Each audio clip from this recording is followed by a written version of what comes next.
Assalamualaikum warahmatullahi wabarakatuh. Waalaikumsalam Waalaikumsalam warahmatullahi wabarakatuh. Puji dan syukur kita panjatkan atas kehadirat Allah Subhanahu wa Ta'ala, karena berkat rahmat-Nya lah kita bisa berkumpul di siang hari ini.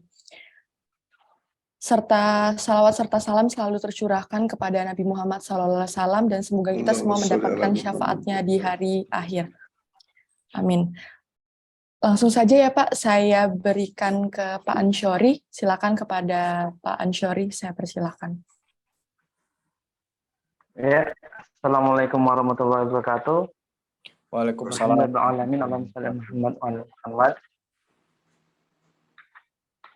Ya, segala puji bagi Allah Rabb SWT yang memberikan kita nikmat kesehatan sehingga kita dapat berkumpul pada pagi menjelang siang hari ini. Salah satu yang menarik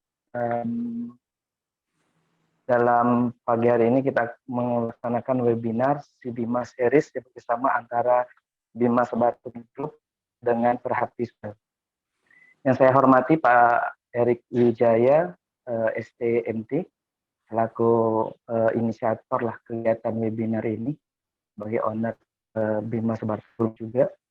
Kemudian yang saya hormati Pak Hendra Utama, Insinyur Hendra Utama, MMIPM, sebagai narasumber kita yang akan menyampaikan materi dan sharing ya Pak ya, di mana Perhapi ini bulan Desember lalu telah dilantik dan Pak Hendra Utama sebagai Ketua Perhapi Sumsel, dan kegiatan pada hari ini merupakan langkah awal bagaimana kita Perhapi bisa memberikan kontribusi, baik itu juga seperti yang Pak Hendra sampaikan tadi, bahwa di sini nanti yang disampaikan Pak Hendra itu akan lebih banyak, selain materi juga akan lebih banyak berdiskusi, di mana Perhapi ini juga merupakan bagian bisa boleh jadi nanti ke depan akan menampung aspirasi rekan-rekan sekalian, terutama di bidang pertambangan, baik di berbagai bidang di pertambangan itu untuk bisa meningkatkan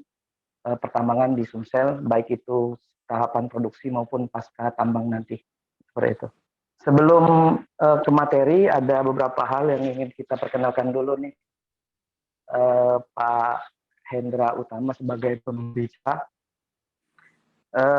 Pak Hendra Utama sekarang bekerja di Adani Global Indonesia sebagai General Manager Operation. Kalau saya lihat di CV-nya itu sudah 6 tahun 1 bulan ya Pak ya, bergabung di Adani Global Indonesia. Sebelumnya sudah banyak pengalaman beliau selama 15 tahun itu berkecimpung di perusahaan pertambangan, baik itu di BHP Billiton Indonesia, PT Newman Mining Group, PT Sansi Mine and Engineer, Energy, PT Simarmas Mine Project Manager. Itu beberapa pengalaman beliau, dan sekarang beliau diamanahkan sebagai untuk di organisasi itu sebagai Ketua Umum Perhapi Sumatera Selatan. Ada beberapa penghargaan yang pernah beliau dapatkan, itu diantaranya Best Performance K3 LH Medium Scale of Mining pada Maret 2012, kemudian Best Team Presentation Breakthrough Annual Meeting PTSMM, dan juga penghargaan dalam CSR Program Implemented. Kalau dari segi pendidikan, beliau juga pernah berkuliah ya Pak ya, di Universitas Sriwijaya di Teknik Pertambangan, kemudian juga sudah mengikuti ujian senior Madya ya Pak, seperti itu. Dan itu sedikit penyampaian perkenalan Pak Hendra Utama sebagai narasumber kita. Tidak berpanjang lebar, ada sedikit pantun. Beli jamu setiap saat, semoga ilmu berkah dan bermanfaat. Beli minyak harum mewangi, selamat menyimak dan mengikuti. Kepada luar Pak Hendra, Pak. saja. Pantunnya luar biasa. Mantap kali pantun. Mantap kali.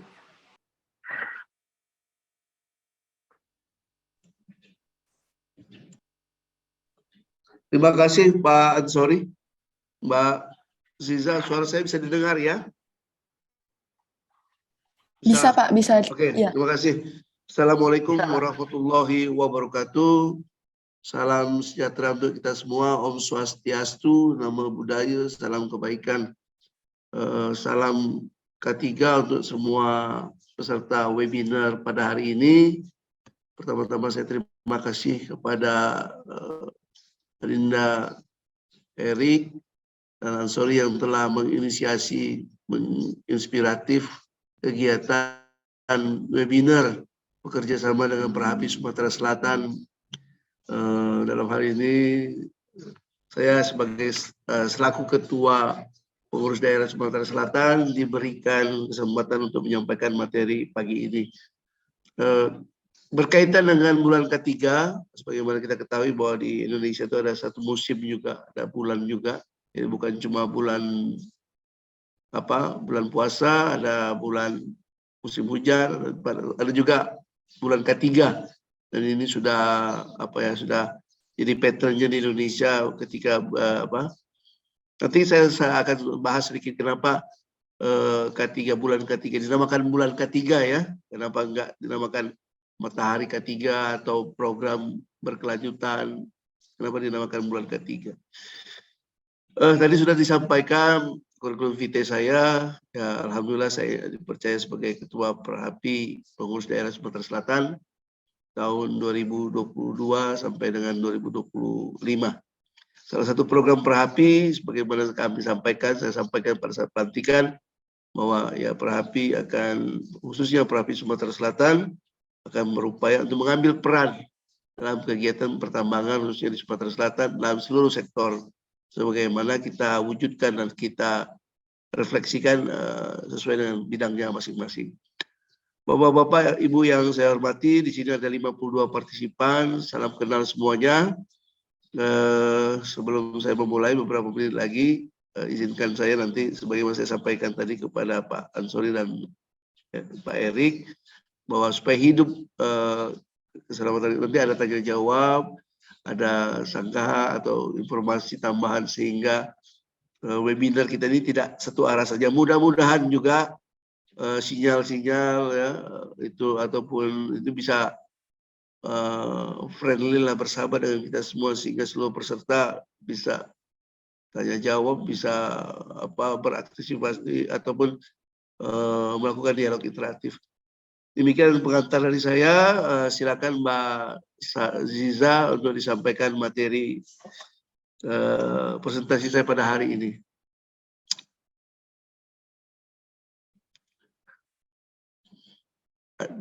Mungkin ada yang ngechat itu katanya mohon dikasihkan materinya. Nanti dikasihkan aja Mbak di ininya. Untuk materi di YouTube mohon di-share juga ya. Iya, oke, insyaallah Bapak Ibu. Baik Pak, Mbak. kita share materinya. Ya. Ada juga di YouTube ya. Mudah-mudahan YouTube-nya yang eksekutif, nggak ada iklannya. Nanti iklannya banyak sekali, baru muncul itu suara saya. YouTube itu 45% iklan, jadi kalau materinya nanti nggak sanggup betul itu inisiasi. Silakan Mbak Ziza materinya. Baik Pak, tunggu sebentar Pak. Sesuai dengan tema kita ya, sabar gitu. Ini nama asyobiri ini ya enggak.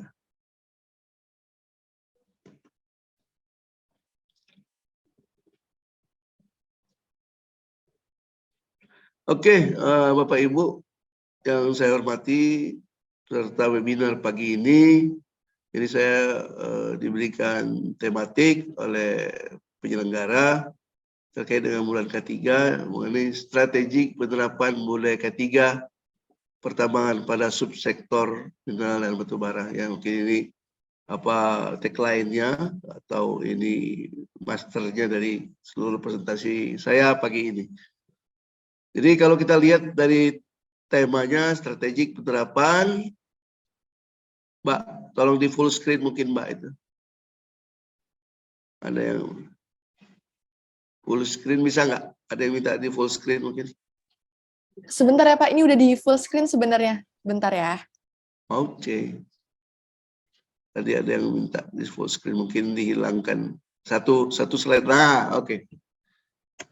Jadi strategi penerapan budaya ketiga pada tepat. Jadi kalau kita lihat daripada tematiknya, strategi penerapan budaya ketiga, kemudian ketiga, kemudian aktivitas pertambangan. Jadi ada 4 poin: strategi penerapan budaya ketiga dan pertambangan. Ya, jadi budaya. Nanti kita akan lihat satu persatu strategi penerapan. Lanjut, Mbak. Strategi penerapan. Apa itu? Jadi kan ada 4 ya, ada strategi penerapan, ada budaya, kemudian materinya sendiri, ketiganya, kemudian aktivitas pertama. Next slide, please. Oke, strategi penerapan. Oke, kita lihat dulu strategi penerapan itu apa.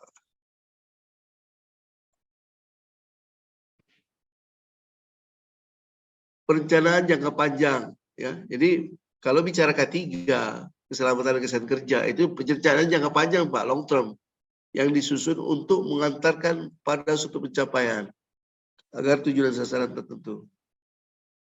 Jadi keywordnya, kata kuncinya, strategi penerapan itu harus perencanaan jangka panjang.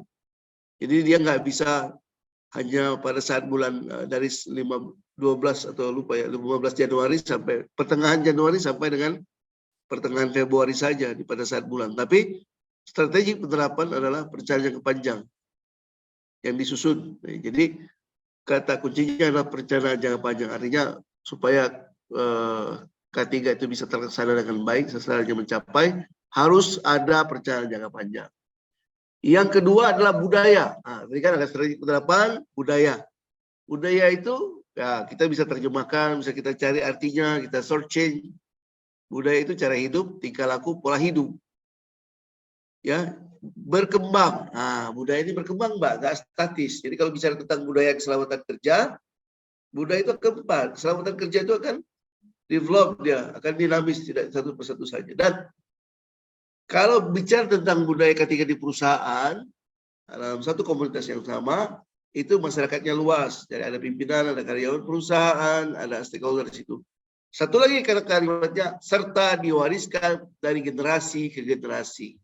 Jadi kalau kita bicara tentang budaya K3, yang pertama strategi ya harus ada perencanaan jangka panjang. Jadi bagus atau tidaknya pelaksanaan K3 di suatu perusahaan memang tergantung dengan jangka panjang. Yang kemudian sistem programnya harus berkembang. Dan yang paling penting itu harus diteruskan kontinuitas, ya. Karena itu tadi dia sinkronisasi dengan strateginya, dia perencanaan jangka panjang sehingga nanti outputnya jangka panjang juga diwariskan dari generasi ke generasi. Itu budaya. Jadi kalau kita tarik ke budaya K3 ya seperti itu juga, Pak. Dari tahun pertama, makanya RKAB itu kan ada RKAB tahun ini, RKAB tahun ke depan, RKAB tahun berikutnya, ada planning 5 tahun. Ya. Yang kemudian budaya terbentuk dari banyak unsur. Nah, ini tadi. Jadi K3 itu budaya, Pak. Budaya itu terbentuk dari banyak unsur.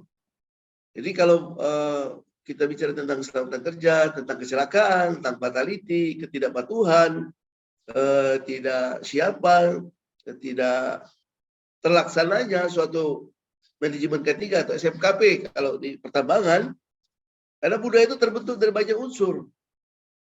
Jadi apa ya, titik pantaunya banyak sekali sehingga dibutuhkan perilaku yang multitasking untuk melaksanakan K3. Jadi kalau sepertinya simpel ya. Jadi kalau kita tarik K3 itu dalam suatu budaya, kemudian akibat dari banyak unsur ini timbul perbedaan budaya. Dan menyusun perbedaan itu harus ada satu budaya pemersatu. Seperti kita bangsa Indonesia ada budaya Indonesia, budaya Nusantara.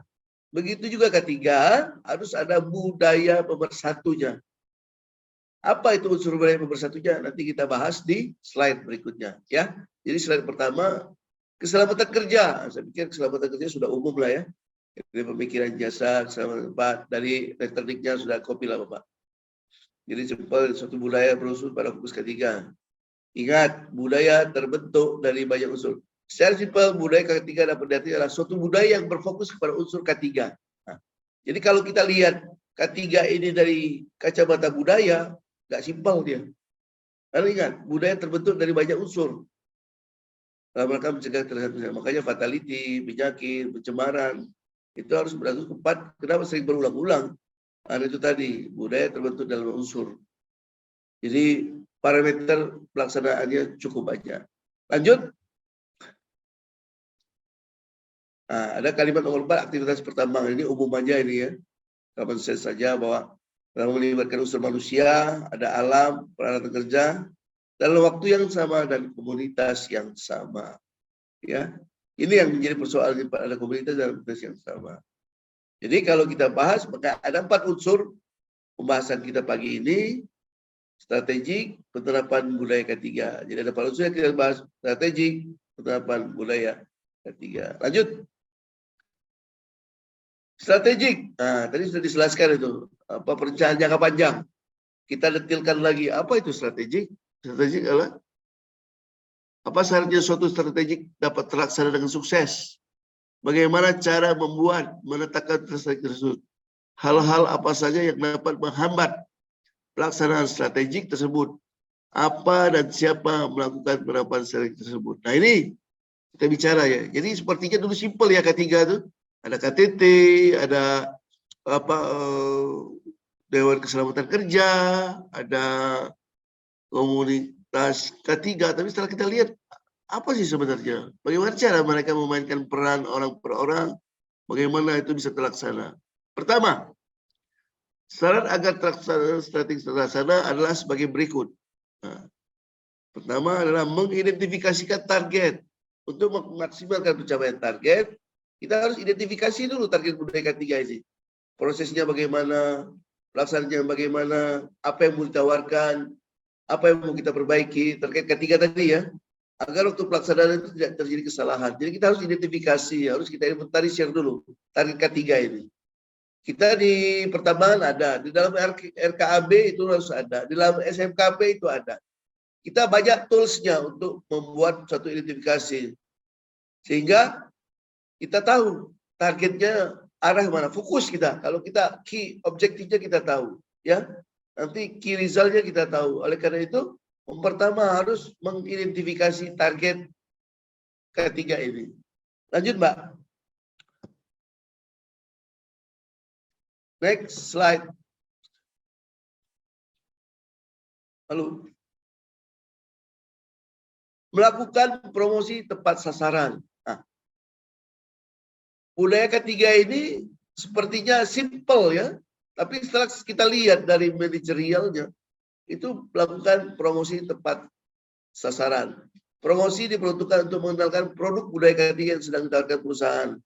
Sehingga pentingnya promosi agar menimbulkan pencapaian. Untuk itu kita harus melakukan promosi secara yang baik dan tepat agar dapat menarik karyawan dan stakeholder. Selain itu lakukan promosi dan penyampaian kreatif sehingga lebih menarik. Jadi jangan dikira budaya K3 ini sebagai sesuatu. Makanya di dalam budaya K3 itu harus ada kalimatnya kan. Ada materi promotif. Ya enggak? Itu strategi pemasaran sebenarnya Pak. Konsep itu adalah konsep strategi pemasaran. Harus ada promotif. Jadi kalau kita di dalam bulan K3 itu kan ada dari teknik dan lingkungan itu ada. Itu harus promotif, akademik. Nah sekarang kita bahas mengenai harus ada promotif tepat sasaran. Apa yang harus kita promotifkan? Ya programnya itu dasarnya bisnya. Karena budaya ini kan mengandung banyak unsur. Jadi nanti kita bahas di belakangnya. Apa sebenarnya? Mengapa dalam masyarakat tertentu, dalam kelompok tertentu, budaya ketiga ini sulit? Ya, misalnya soal kedisiplinan. Ya. Disiplin itu masuk budaya, cara hidupnya. Kenapa di belahan dunia yang lain, di Jepang, di Eropa, ya katakanlah di Singapura, mereka budaya kebersihan itu luar biasa. Ya, kenapa? Kenapa mereka responnya, perhatian mereka terhadap kebersihan ya? Padahal kita ya seorang Muslim itu, saya seorang Muslim, sudah ada untuk penerapan kebersihan itu. Tapi kenapa di negara-negara lain, di Jepang, di Singapura, mereka sudah bisa membuat kegiatan aktivitas kebersihan fokus ataupun masuk dalam budaya. Nah, itu kenapa?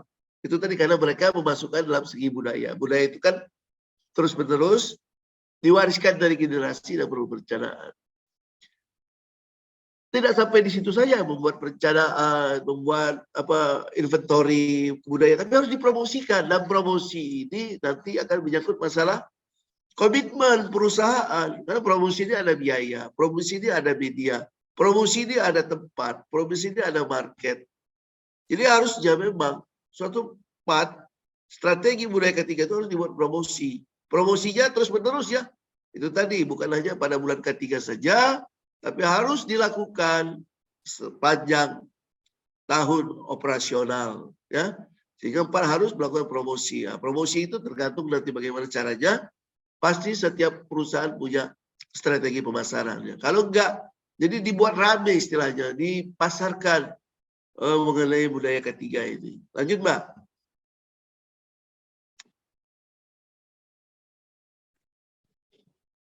Lanjut. Lokasi strategis untuk launching budaya ketiga.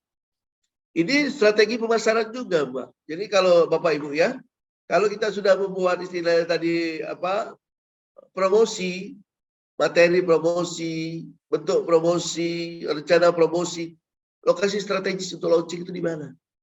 Ya kan? Ya misalnya di perkantoran, di workshop, di kalau itu ada pondok checker, di viewpoint, di mana tempat launchingnya ini harus strategis, itu harus dibuat secara strategis budayanya itu, ya. Jadi setelah kita promosikan, kita mau implementasikan, itu harus ada lokasi strategis. Pasti lokasi yang kita pilih adalah di mana tempat orang-orang, artinya karyawan bekerja. Seperti itu, Mbak. Mohon maaf, ini ada.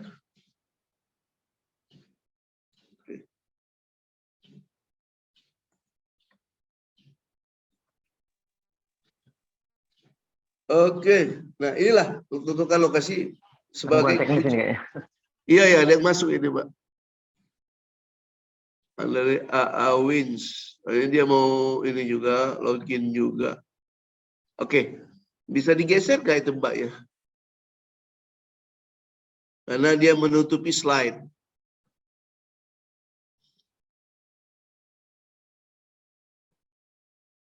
Oke.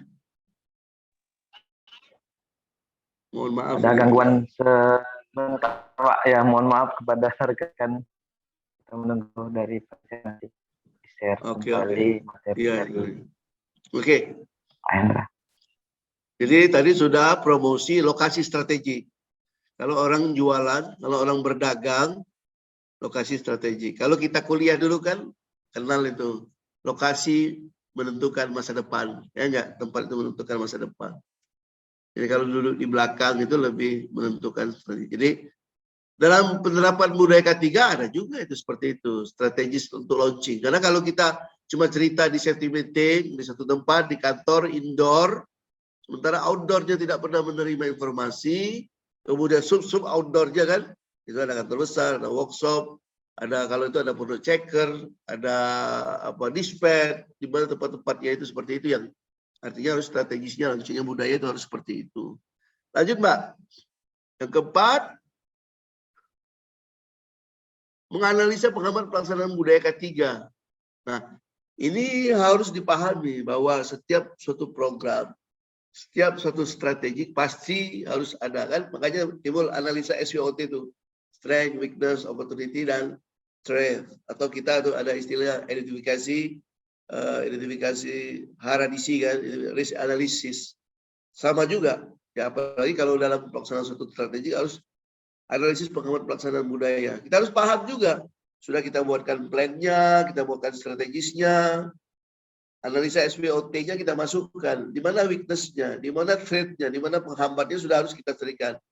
Kalau di hazard identification, risk analysis-nya kita sudah copy. Dari sana kita bisa mengetahui kekurangan program budaya ketiga bagaimana. Ini bisa dilakukan bersamaan atau di awal. Sebaiknya ini dilakukan di awal, tetapi harus ada monitoring, ya enggak?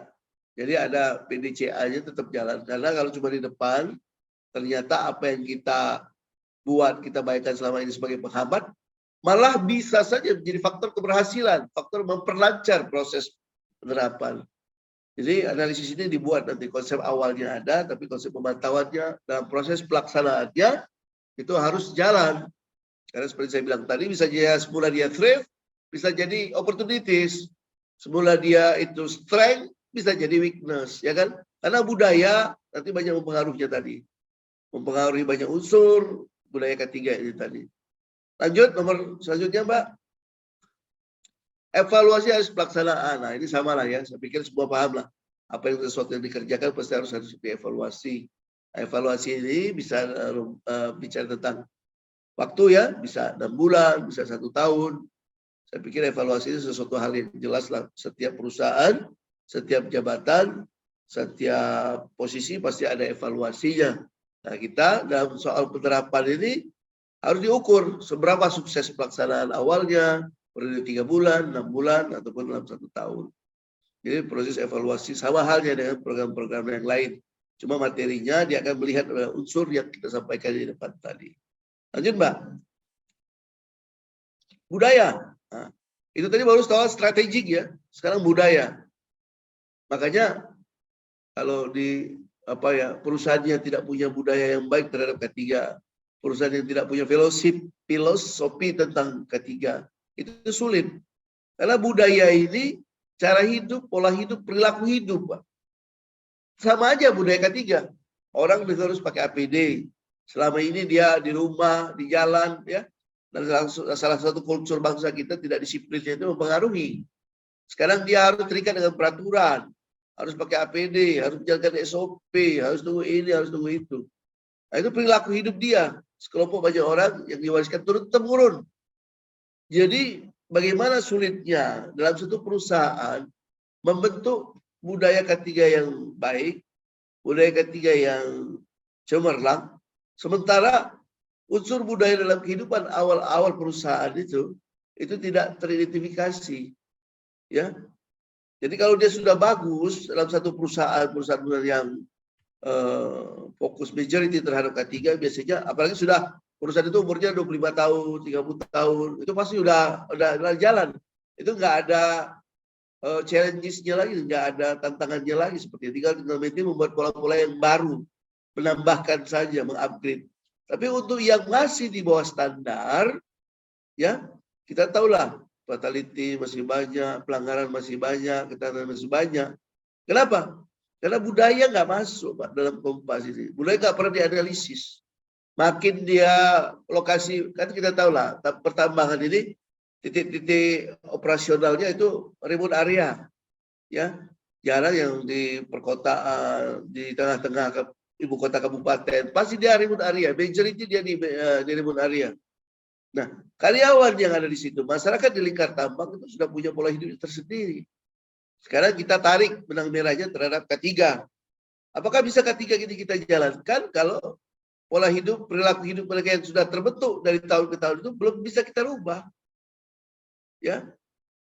Jadi ketiga ini warisan. Kalau di awal sudah bagus, terus diteruskan.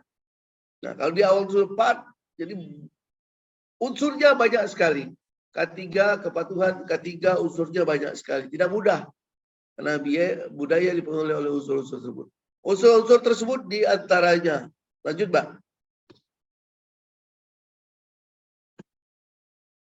Slide berikutnya. Faktor lingkungan geografis, ya. Geografis itu kita tahu lah ya.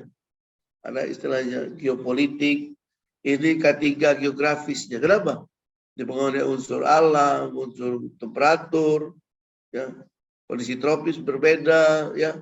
Kemudian geografis di daerah pegunungan, misalnya di daerah seperti di Papua, kalau di daerah Gersang di Kalimantan, di daerah Katulistiwa, itu budaya beda, ya. Simple thing sepertinya mengenai ketiga, tapi kalau kita lihat, waduh banyak sekali melibatkan pengetahuan, sains dan knowledge yang lain, ya. Ya itu makanya tantangan alam, geosfernya, ya ini juga mempengaruhi geografis suatu tempat kebudayaan. Terkait budaya ketiga ini tadi. Lanjut, Mbak. Faktor lingkungan, geografis. Faktor hubungan antar karyawan dan perusahaan. Nah, budaya ketiga ini bisa jalan kalau harmonis karyawan perusahaannya. Harmonis itu bukan berarti tidak ada demo. Ya, pengertian harmonis itu apa ya? Lebih jauh kalau diartikan hubungan yang baik, terbuka, respect each other, motivate. Pokoknya banyak itu kan bisa diterjemahkan sendiri. Hubungan antar kalian mempunyai suatu pengaruh yang signifikan terhadap kebudayaan. Ini kita buktikan dengan peristiwa berikut ini. Ya, difusi kebudayaan berubah, culture crash. Misalnya ada dua merupakan perkawinan antara dua unsur budaya. Ya, misalnya ini dalam satu perusahaan itu culture-nya banyak, masyarakat yang di sana banyak, ya, budaya-budaya seperti ini. Konflik akan timbul kalau tidak kita melihat, ya, seperti peristiwa-peristiwa di Morowali, di mana kita melihat dari segi ketiganya, ya, bukan dari hal-hal non ketiganya. Artinya pengaruh hubungan terkadang perusahaan itu harus baik. Lanjut, Mbak. Sosial, oh ini jelas pasti, ya. Jadi kalau bicara ketiga ini luas sekali. Kalau kita lihat APD harus pakai helm, harus yang buat SOP, harus CSA, harus POP, POM, POU.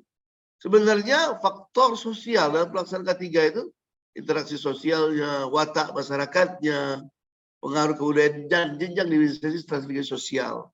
Jenjang dimensi stratifikasi sosial ini bisa dia ketokohannya, bisa background pendidikannya, bisa pengaruh dia dalam suatu kelompok masyarakat. Ya. Jadi kalau misalnya apakah itu ada kaitannya dengan ketiga? Ada jelas, sangat jelas. Ya. Orang-orang yang punya posisi ketokohan di lingkungannya, orang yang punya dimensi stratigrafi lebih tinggi dari yang lain, pasti cenderung pelanggarannya lebih tinggi. Ya. Seperti kita lihat, karena itu budaya. Sama juga budaya ketiga juga seperti itu. Jadi faktor sosial dalam pelaksanaan ketiga itu harus ini sekali. Jadi harus ada kajian. Jadi kalau kita membuat suatu strategi penerapan terhadap budaya ketiga, unsur-unsur ini harus masuk. Simple sepertinya, ya. Tapi setelah kita gali, kita lihat, ternyata budaya ketiga itu unsurnya banyak sekali. Lanjut, Mbak, faktor sosial. Nomor 3-nya. Faktor prestige. Faktor tersebut bisa diperlukan, ya. Jadi kalau perusahaan-perusahaan besar, mereka punya prestige. Kalau mereka dapat penghargaan, Pratama, Aditama, Ketiga, itu buat satu perusahaan itu besar. Dia bisa mendongkrak promotifnya, bisa mendongkrak nilai sahamnya bahkan. Bisa mendongkrak kepercayaan pemegang sahamnya. Karena apa? Karena budaya ketiga itu terkait faktor prestige. Dia bersifat individual tapi bisa kolaborator juga. Ya.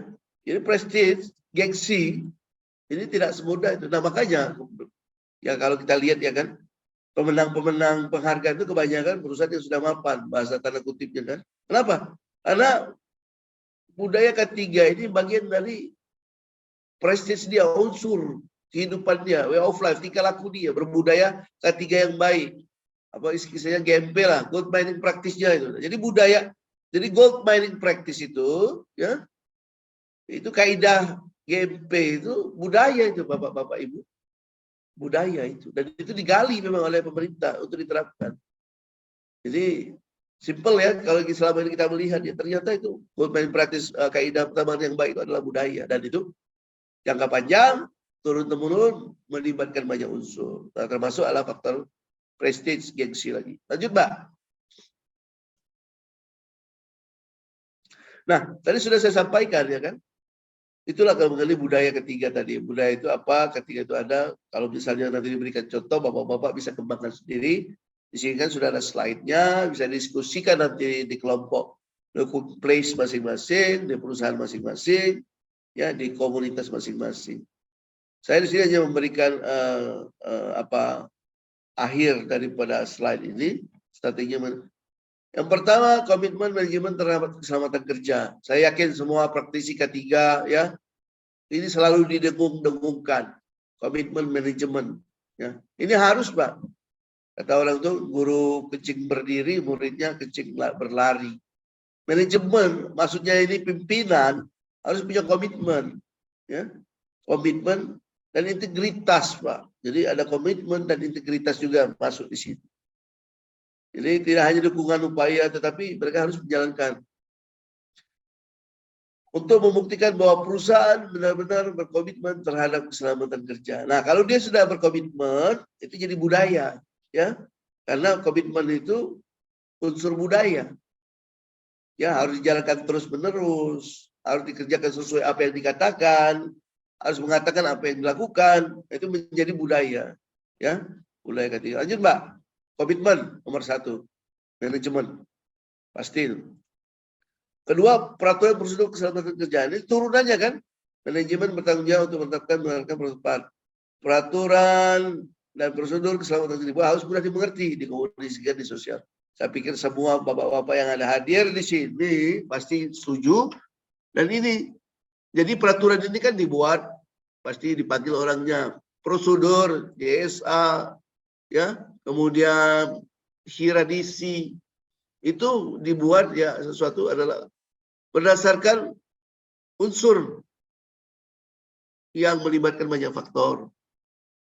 Kalau ini dilakukan terus-menerus, dilakukan secara berkesinambungan, dilakukan dengan melibatkan banyak dan berkomitmen untuk melaksanakan, itu nanti jadi budaya, Pak. Nah, itu bisa membangun. Jadi kalau spontanitas belum namanya budaya, maksudnya pelaksanaan saja atau semacam kepasmen, tapi kalau ya, jadi harus peraturan prosedur keselamatan yang harus mudah dimengerti, jelas itu, komunikatif bahasanya, dan harus ada sosial. Lanjut, next slide, Mbak. Komunikasi, nah ini tadi sebenarnya kan, ini termasuk tadi promotif, promosi budaya tadi kan, budaya ketika itu harus dipromosikan, lokasi tempat promosinya di mana, ya. Nah, salah satu strategiknya untuk bisa menyampaikan kedua hal tadi adalah komunikasi yang dapat menghasilkan persepsi yang nantinya persepsi sendiri masa depan. Jadi artinya komunikasi disampaikan, Mbak. Ya, toolsnya banyak, lewat safety talk, lewat safety meeting, safety box, weekly meeting, monthly meeting. Nah, ini salah satu ketiga. Nah, itu berkontinuitas. Jadi budaya dia. Lanjut. Keterlibatan pekerjaan keselamatan kerja ini pastilah ya. Tadi dari manajemen berkomitmen ya. Jadi yang top, yang helm putih itu berkomitmen. Yang di bawah berintegrasi terlibat dalam keselamatan kerja. Jadi dua unsur tersebut kan. Ini unsur atasan, adalah unsur pekerja. Berhentilah berpikir bahwa membangun budaya keselamatan kerja adalah tanggung jawab Departemen K3. Ini ya. Saya pikir yang sudah mapan, pahamlah ya. Perusahaan-perusahaan yang sudah mapan, sudah established, terbentuk. K3 itu bukan urusan orang safety, bukan urusan orang helm merah ya. Bukan rompi merah. Bahwa K3 itu ada tanggung jawab. Safety is our business. Ya enggak? Jadi dia bukan hanya Departemen K3 saja. Nanti adalah materi kenapa seperti itu.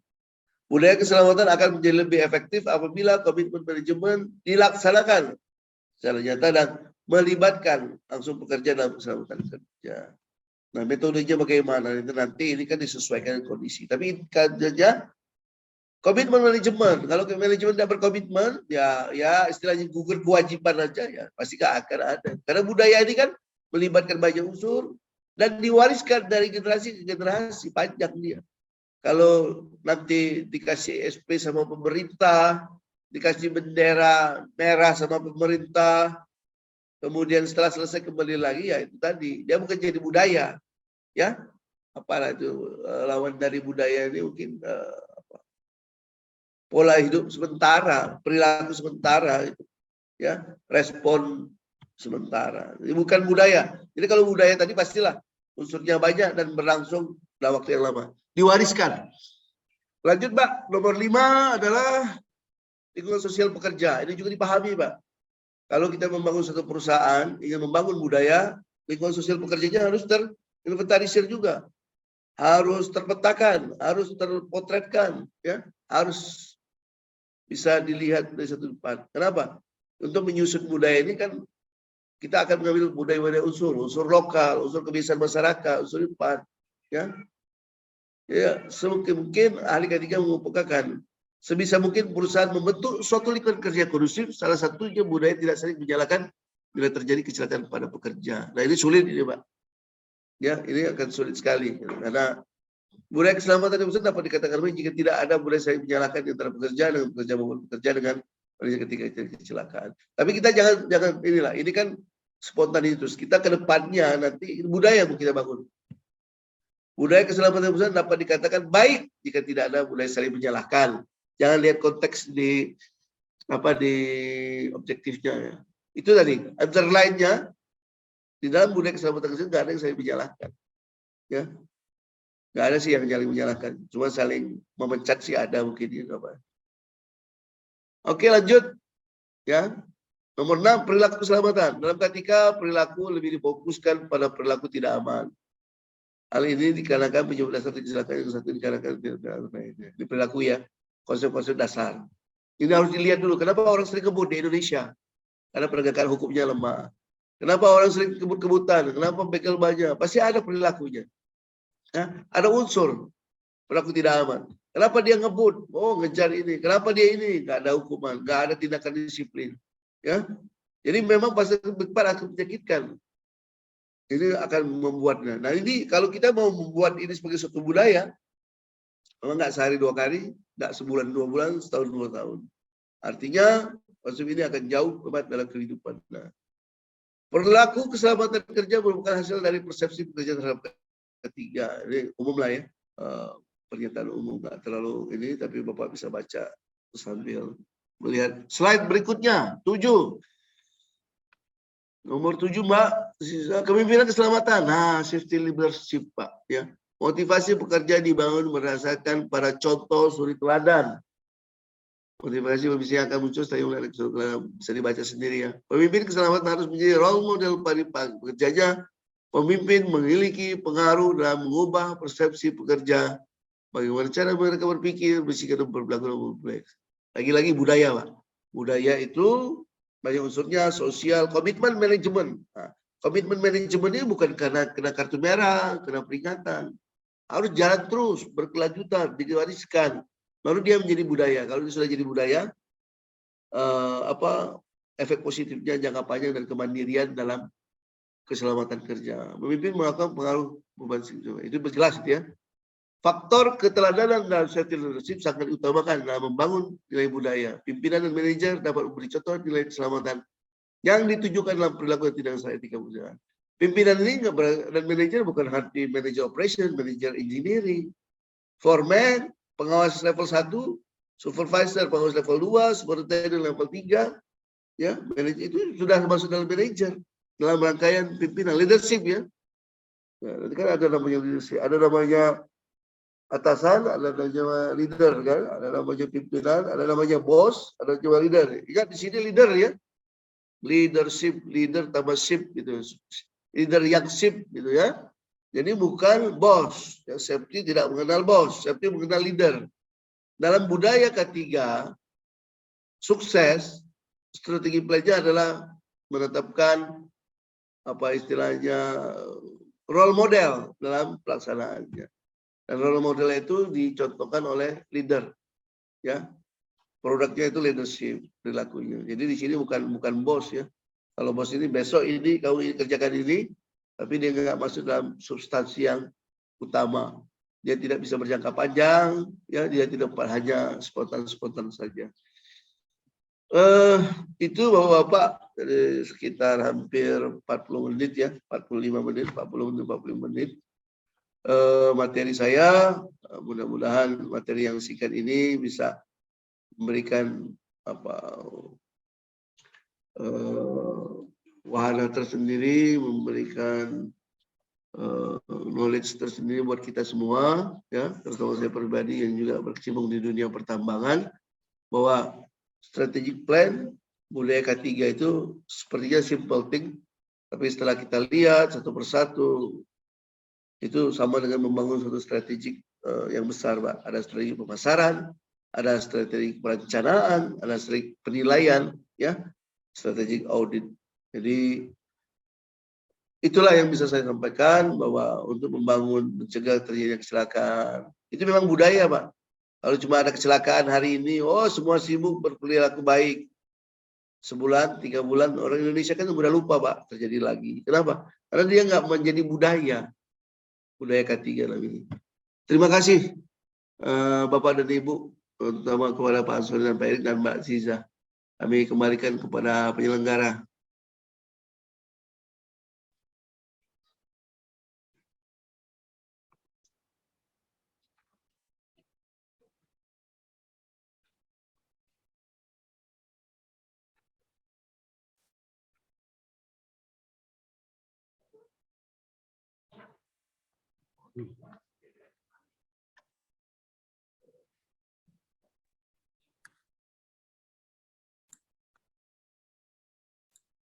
Halo.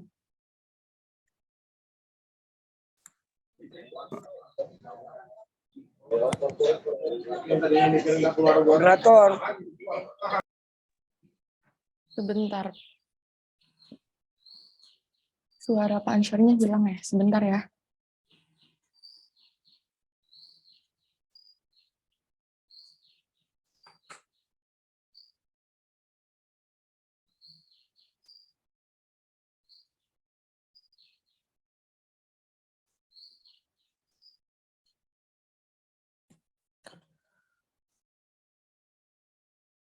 Baik, Pak Hendra sambil menunggu Pak Ansori join sebagai moderator. Mungkin barangkali Pak Ansori tadi sempat hilang suaranya, Pak.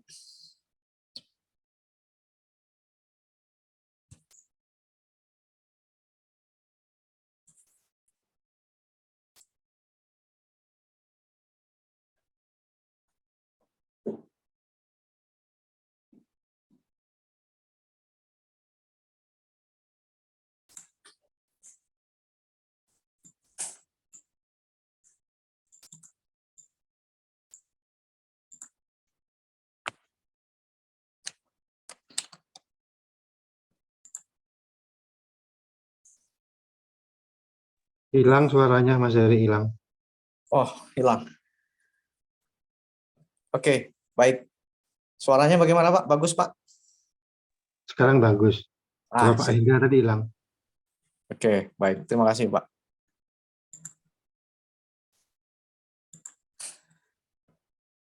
Ya, baik. Pak Hendra, ini terkait dengan budaya K3 ya. Budaya K3. Nah, kebetulan kami ini mohon sarannya lah. Kalau kami ini bergerak di bidang konsultan pertambangan, Pak.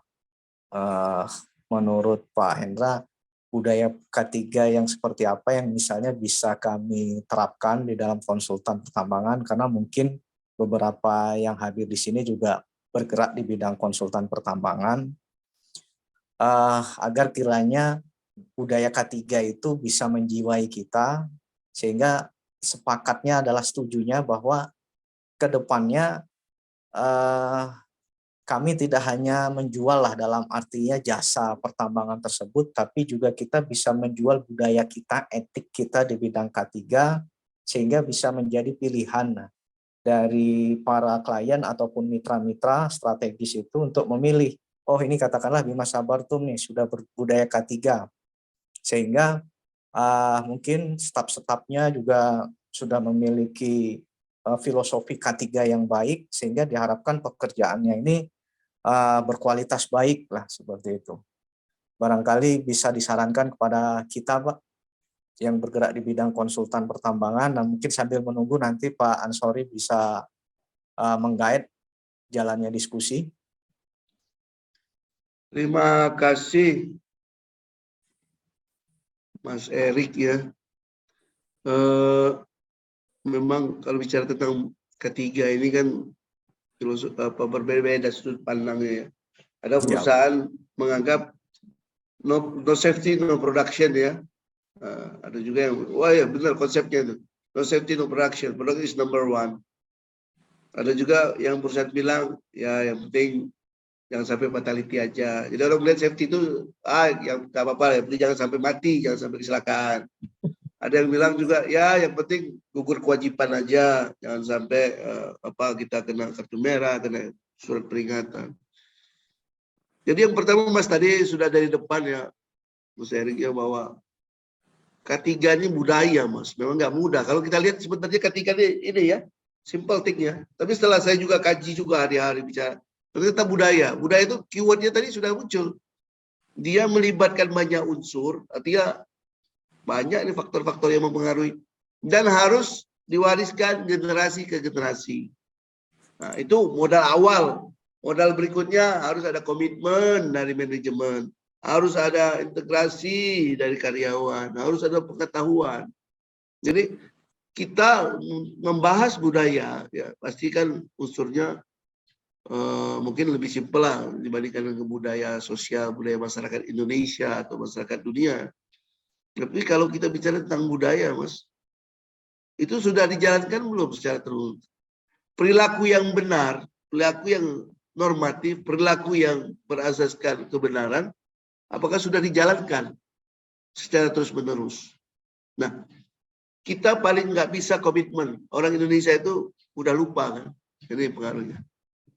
Kita kecelakaan hari ini, oh sibuk semua, semua prosedur, semua SOP diperiksa, tapi setelah berbulan-bulan, bahkan tahun jadi lupa. Nah inilah namanya belum menjadi budaya. Kalau menjadi budaya salah satu contohnya apa? Kalau Lebaran kita mudik, itu budaya itu memang.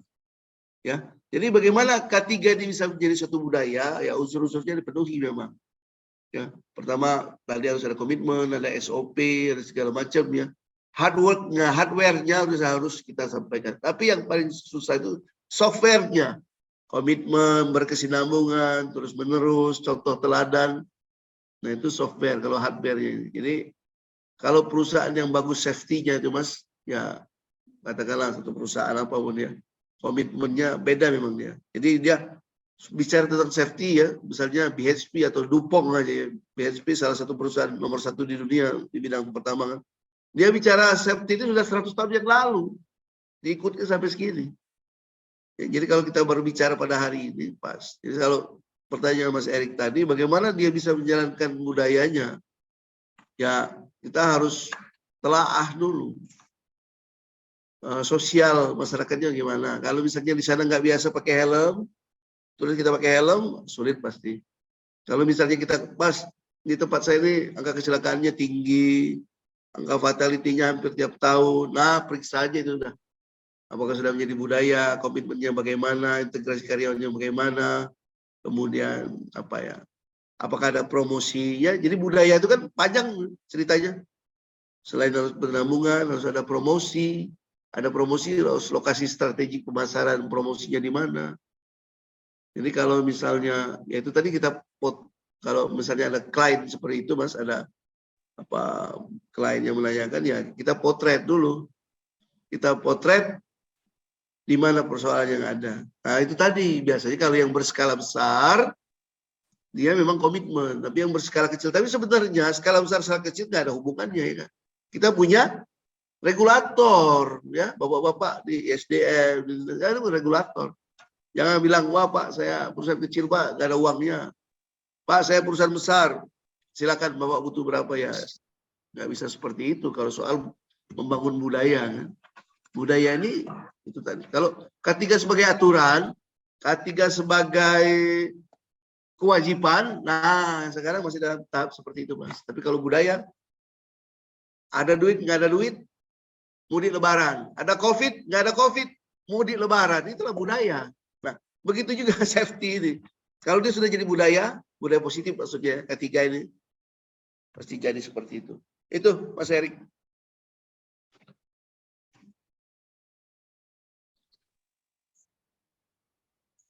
Pak, di mute Pak. Oke, baik. Barangkali dari peserta BCP Mas Eris ini kali ini ada yang mau didiskusikan, ditanyakan. Silakan. Tadi di chat banyak sekali yang memberikan respon. Coba disampaikan aja Pak. Silakan dibuka itu kalau ini Ibu moderator. Sebentar Pak. Iya. Silakan aja. Ada beberapa chat tadi yang masuk, dibuka aja itu. Sebentar Pak. Ini ada pertanyaan dari. Izin bertanya, bisa. Ya, silakan para peserta yang ingin bertanya kepada Pak Hendra dipersilakan. Baik, perkenalkan nama saya Purwanto. Silakan Pak Purwanto. Silakan Saya Pak dari, Pur. dari PT MHA, Pak. Oke, MHA. Ya, Pak. Bergerak di hauling, Pak ya. Jadi sedikit sharing saja, Pak. Terkait di sharing pencegahan fatigue, Pak. Hal apa yang sudah dilakukan di perusahaan Bapak, misal seperti itu kan. Kalau di MHA sendiri itu sudah banyak bariernya, Pak ya. Tetapi mungkin lebih ke mindset ya. Jadi bagaimana caranya agar mindset ini bisa diterapkan dan bisa menyadari bahwa safety itu benar-benar adalah hal yang utama di saat melakukan aktivitas pekerjaan seperti itu ya. Jadi di MHA itu ada bariernya. Jadi di awal shift itu biasanya ada form kesiapan kerja karyawan, seperti jam tidurnya jam berapa, terus aktivitasnya seperti apa. Tetapi masih kebobolan, Pak, untuk pencegahan fatigue tersebut ya. Jadi mungkin bisa disaringkan metode apa sih yang diterapkan supaya untuk menurunkan pencegahan fatigue tersebut. Mungkin demikian, terima kasih, Pak. Terima kasih Pak Purwanto mengenai fatigue.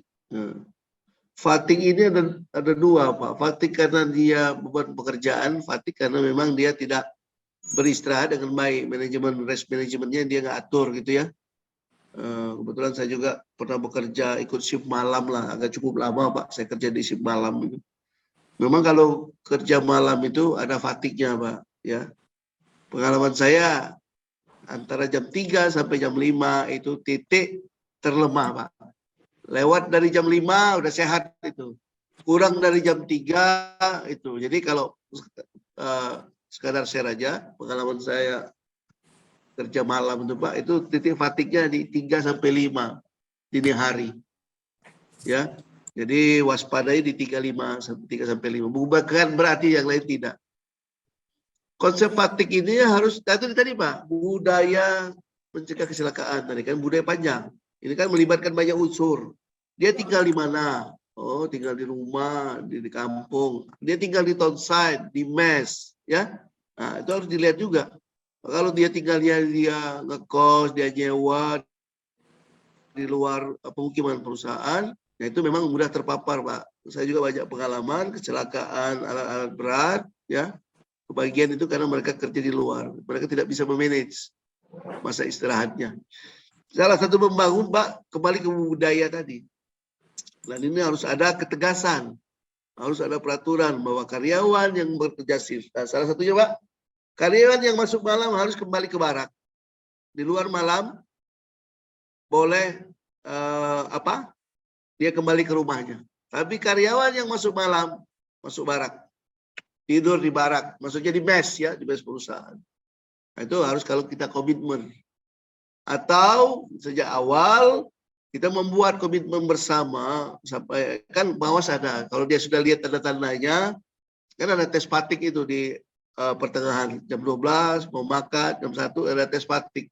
Nah, tes fatigue kan nggak mungkin semua karyawan ikut tes fatigue, nanti nggak operasional. Salah satunya ya sesuatu yang ada tanda-tandanya orang mulai fatigue kan, mulai nguap, dipanggil. Mungkin kalau pakai dispet lebih mudah, tapi kalau nggak pakai dispet, pengawasnya harus lebih aktif. Jadi salah satunya konsepnya Mas, masalah fatigue ini ya harus dibuatkan. Root cause-nya apa, solusinya apa. Tapi itu tadi komitmen perusahaan, ya kan? Kalau nggak ada komitmen dari perusahaan, pencegahannya, karena kalau karyawan kembali ke rumahnya masing-masing, dia bukan tidur, kadang-kadang dia melaksanakan hobinya, ya sulit sekali. Dan kebanyakan setelah kita lihat yang pekerja-pekerja malam itu, maksudnya pekerja-pekerja di shift night shift itu ya, dia tidak tidur, Mas. Nanti dia tidurnya itu setelah jam-jam 4 sore udah mau masuk bekerja gitu. Jadi terputus tidurnya tadi itu kan.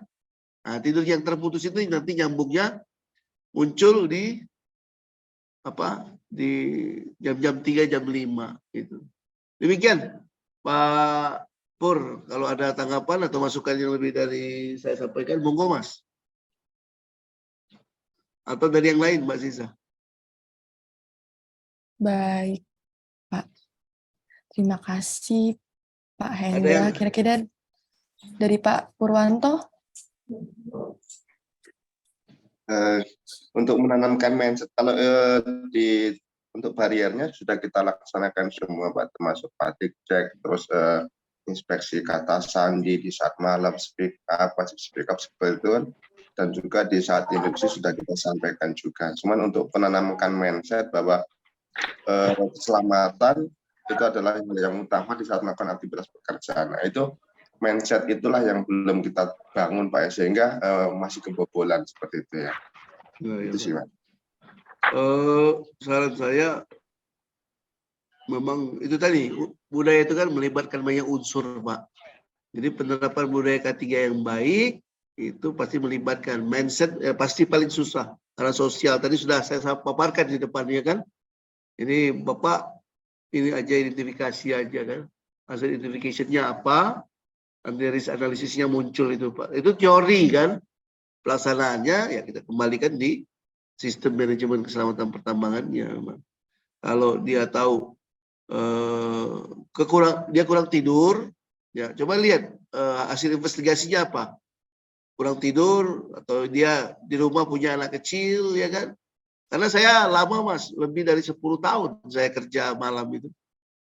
Ya, ikut night shift itu 10 tahun itu, Mas. Jadi kalau kerja malam itu kita harus terpisah, bukan terpisah dari keluarga ya, bukan. Maksudnya memang butuh tidur karena kita kalau sudah jam 6, jam 7 balik ke mes, itu nggak ngantuk lagi.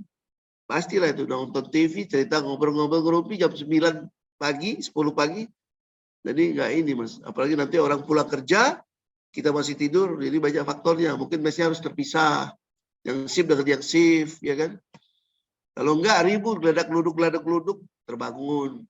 Nah, itu dia terganggu. Jadi memang banyak faktornya. Salah satunya itu tadi, Mas. Kebanyakan kawan-kawan itu dia nggak kembali dalam satu konsentrasi pemukiman yang sama. Gitu. Kalau kita cuma himbau nggak bisa memang. Ya, kalian kalau di rumah istirahat ya, jangan ini itu. Itu efektivitasnya mungkin 50% aja. Itu yang banyak kebobolan di situ, Mas. Karyawan yang pulang ke rumah masing-masing, dia tidak tidur utuh. Karena kan kerja berat itu, Mas. 12 jam misalnya, long shift ya, 12 jam. Lalu yang 8 jam itu, Mas. Kemudian masa istirahatnya. Ya, saya merasakan sekali itu, panjang kerja malam. Saya nggak tahu, tapi ada yang 4 hari. Tapi ada yang 2 minggu kerja malam itu, Mas. Wow. Ya, karena saya merasakan itu cukup lama kerja 12 jam. Kemudian harus ikut shift. Nanti bisa lah, kalau memang itu kita bisa japri di grupnya Perhapi, silakan monggo, nanti bisa lebih panjang lagi. Mbak Zaza, ada yang lain Mbak Zaza? Coba buka lagi. Pak, ini ada lagi dari Pak Anton Sujarwo. Ya. Pak Hen, bagaimana strategi atau cara pimpinan di site dalam mengenalkan K3 menjadi habit ke top manajemen, terutama bagi top manajemen yang basicnya belum punya pengalaman di tambang. Mohon sharing atas pengalaman Pak Hen selama ini. Terima kasih Pak Hen. Oke, terima kasih Adinda Anton Sujarwo. Ini memang bukan pekerjaan mudah ya.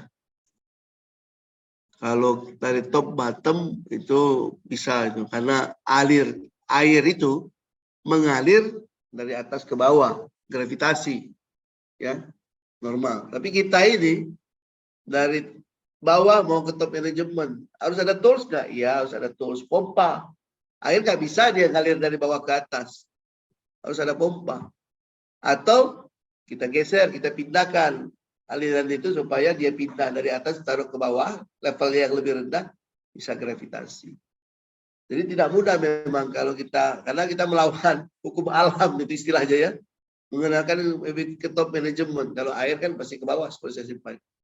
Tapi ini memang harusnya dua sisi. Pemerintah sebagai operator ya nggak bisa cuma dalam satu pas aja, karena itu tadi. Apakah kita bisa melawan hukum alam, hukumnya siapa? Newton itu, hukum gravitasi. Harus ada caranya dipompa atau dia pindah geser, levelnya dia agak geser, dia di bawah kita baru. Gak mungkin seperti itu katanya. Secara formal nggak bisa, ya. Tapi ada caranya adalah biasanya perusahaan ini fokusnya kemana, orientednya kemana. Dia orientirnya ke produksi, ke ini, penghargaan. Biasanya kita kecil-kecil dulu, Pak. Ya, kami dulu ya perusahaan menang di level kabupaten. Dapat penghargaan nomor 3 piala. Taruh di kantor ruangannya. Pak, ini kita dapat penghargaan.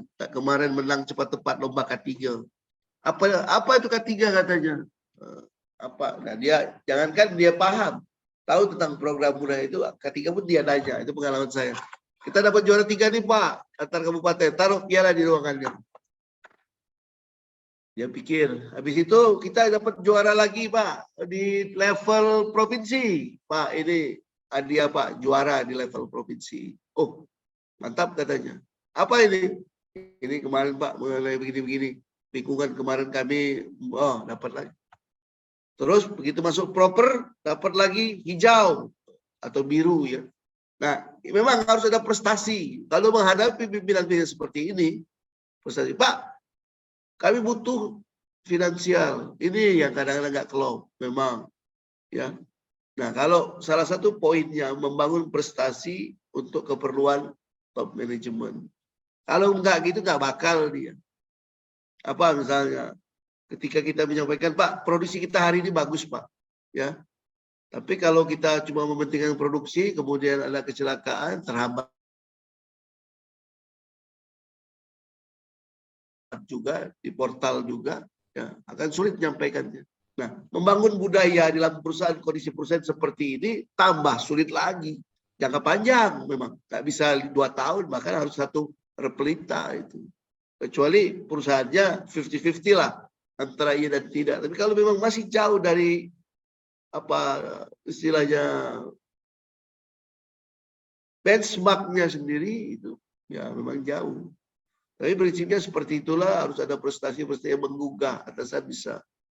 Karena kita harus melawan hukum Newton, gravitasi. Kita harus menyampaikan ke atasan. Ini loh, Pak, ya. Soal basic itu kan ilmu pengetahuan itu bisa dicari, ya enggak?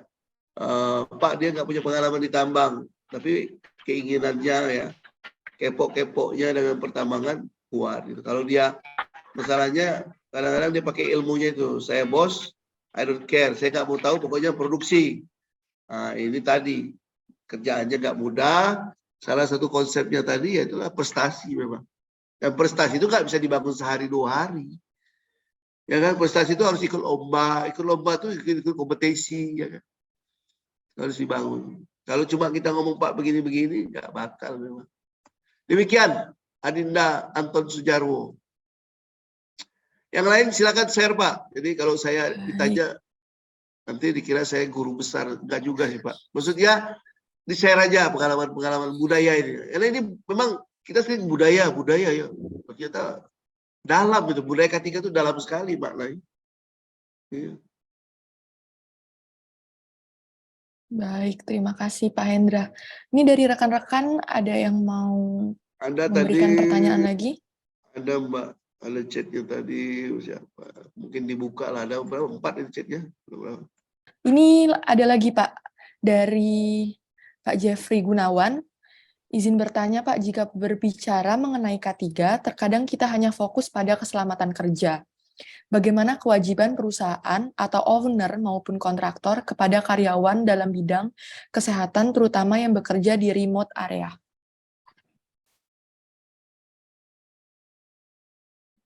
Oke, kalau K3 itu kan satu paket, Mas Jeffrey Gunawan. Keselamatan dan kesehatan, ya kan? Jadi nggak bisa terpisah. K2 itu kalau dia cuma ini. Tapi karena kewajiban perusahaan, nah bisa disampaikan, Mbak. Kendalanya itu tadi, apakah ownership ini mau menerima syarat kita nggak, kewajiban-kewajiban tadi. Jadi konsep K3 ini. Memang, Mas, memulai K3, jangan melihat K3 secara simpel tadi ya, jangan sebagai ukur kewajiban, sebagai kewajiban, sebagai suatu kepatuhan. Kalau kita ingin membangun budaya K3, hasilnya nggak sehari 2 hari, nggak setahun 2 tahun. Karena itu bergenerasi, kalau istilahnya ya. Jadi kalau kita bicara, Pak, itu jangan fokus di keselamatan kerjanya. Betul, kalau dia nggak sehat, pasti dia bawa alatnya nggak konsentrasi. Kalau dia dalam kondisi fisik yang tidak sehat, dia juga nggak bisa berpikir yang lebih jauh lagi. Ya, banyak. Saya juga dulu kerja di remote area, Mas. termasuk pernah saya cukup lama bekerja di daerah yang remote, tapi perusahaan berkomitmen. Gitu. Kenapa? Kalau karyawan nggak datang, nggak kerja, nggak sehat, manpower berkurang juga ya, problem juga buat perusahaan. Harusnya bisa jalan 4 fleet, operatornya sakit jadi 3 fleet ya. Paling tidak kita bisa mensiasatinya seperti itu, Mas Jeffrey. Kita kekurangan orang, alat nggak gerak karena dia sakit, ya harusnya paling tidak ada paramedik di situ di lokasi yang remote. Paramedik Mas minimal. Dokter yang FIFO. Saya dulu saya remote sekali Mas di Indonesia Timur, remote berjam-jam harus melawan ombak besar, waduh luar biasa itu. Nah itu harus ada stay. Dokter on duty di sana, dokter yang FIFO juga 62, 42 atau schedule.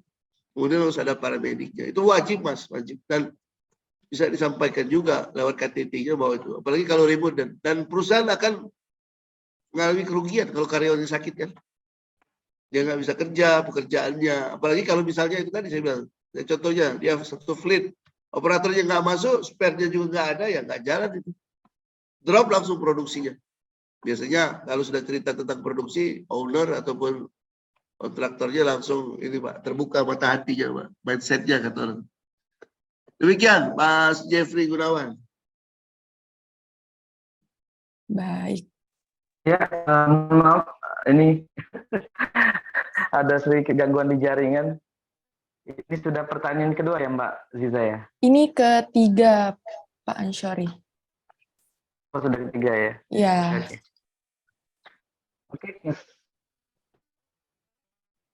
Silakan Pak Ansyori. Ada pertanyaan yang lain?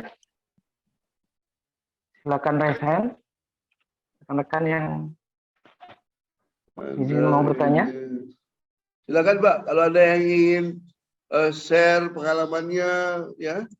Kemudian materi kita hari ini mungkin ada koreksinya atau ada tambahan.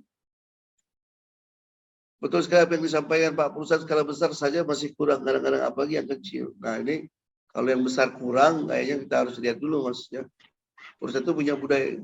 Lagi-lagi cerita budaya ya, bukan tentang pelaksanaan, tentang kewajiban, tentang gugur suatu kewajiban.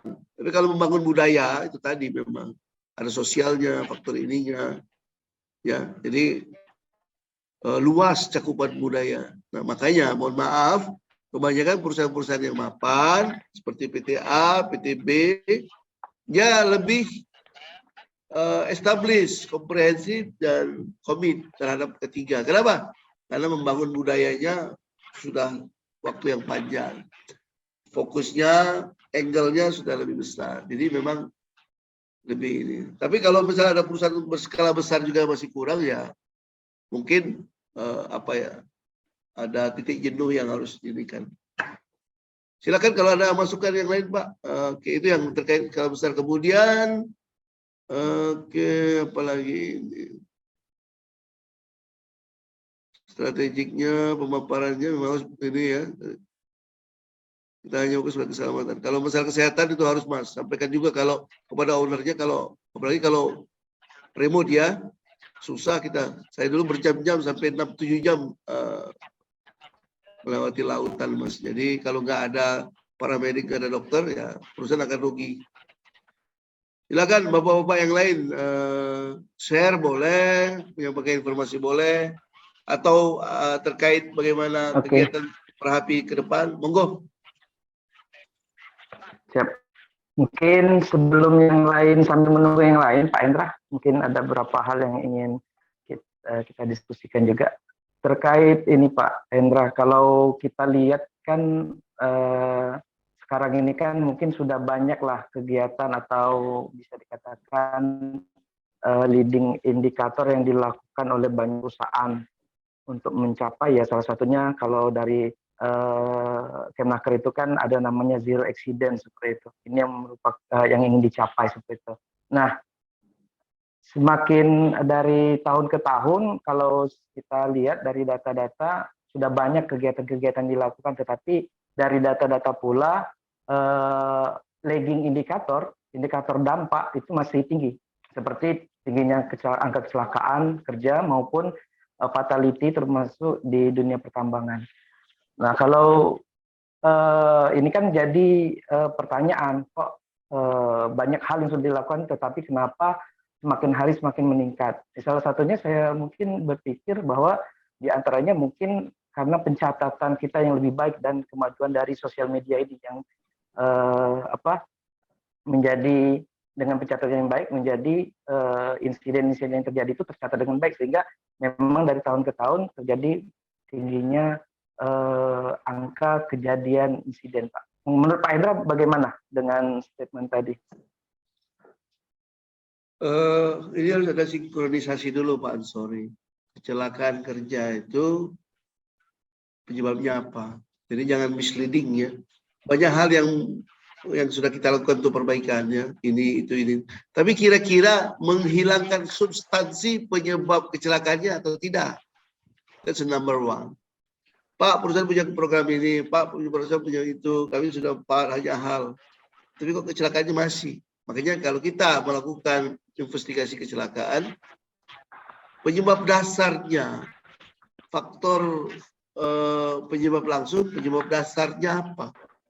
Penyebab langsungnya jalanan dibuat lebih smooth, nggak terlalu tajam tikungannya, ya? Atau itu penyebab langsung. Penyebab dasarnya jalannya. Nah, ini Mas Ansori, bahwa kecelakaan itu harus komprehensif investigasinya. Kalau dia penyebab langsungnya, Pak, kita lebih banyak, itu sudah promosi, kita sudah safety talk, itu semua pencegah penyebab langsung, ya. Kami sudah buatkan SOP-nya, kami sudah bikin JSA-nya, kami sudah buat rambunya. Itu pencegahan penyebab langsung. Tapi perbaikan penyebab dasarnya yang merupakan budaya ketiga, nggak jalan kayaknya. Yakin. Coba Mas lihat, operator tenggelam gara-gara bekerja dekat kolam.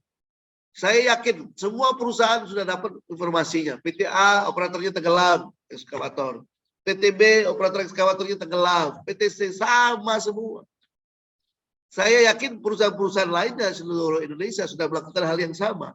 Mereka melakukan perbaikan, safety meeting, share informasi, share di grup bahwa ada kecelakaan, operator eksa tenggelam di kolam, PTA sama baik, itu juga sama saja, ya.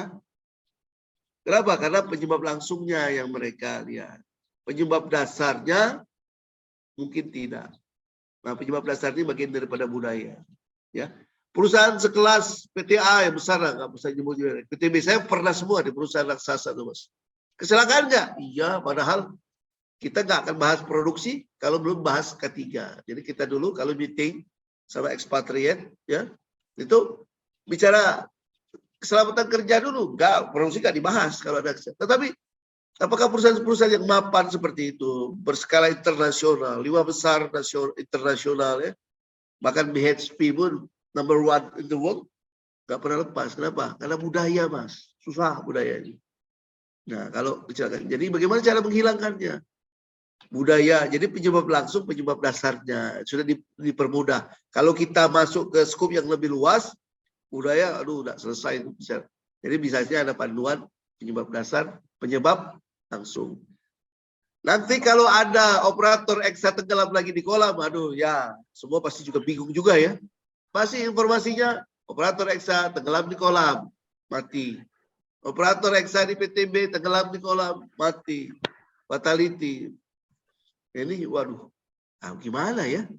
Tapi kalau menurut saya itu karena penyebab langsungnya, Mas. Demikian Mas Ansori. Yap, terima kasih Pak. Artinya kan memang seperti yang Bapak sampaikan tadi dalam menentukan strategi itu, salah satunya mengidentifikasi target. Misalkan terjadi insiden, dilakukan investigasi, kemudian nanti di hasil akhir dari investigasi itu kan ada rekomendasi. Nah dari rekomendasi ke rekomendasi itulah yang related dengan kejadian insiden itu akan diaplikasikan, ditindaklanjuti, agar benar-benar program yang dilakukan itu sesuai dengan yang diharapkan. Seperti itu ya Pak ya. Kemudian rekan-rekan yang lain ini nanti pukul 11.50 sebentar lagi kita akan mengumumkan ya pemenang. Sebelum itu kita tetap melakukan sesi tanya jawab pada rekan-rekan sekalian yang ada yang ingin di-sharing, mungkin berbagi informasi, kita persilahkan. Sambil menunggu pertanyaan dari rekan-rekan yang lain, ini belum ada ya pertanyaan.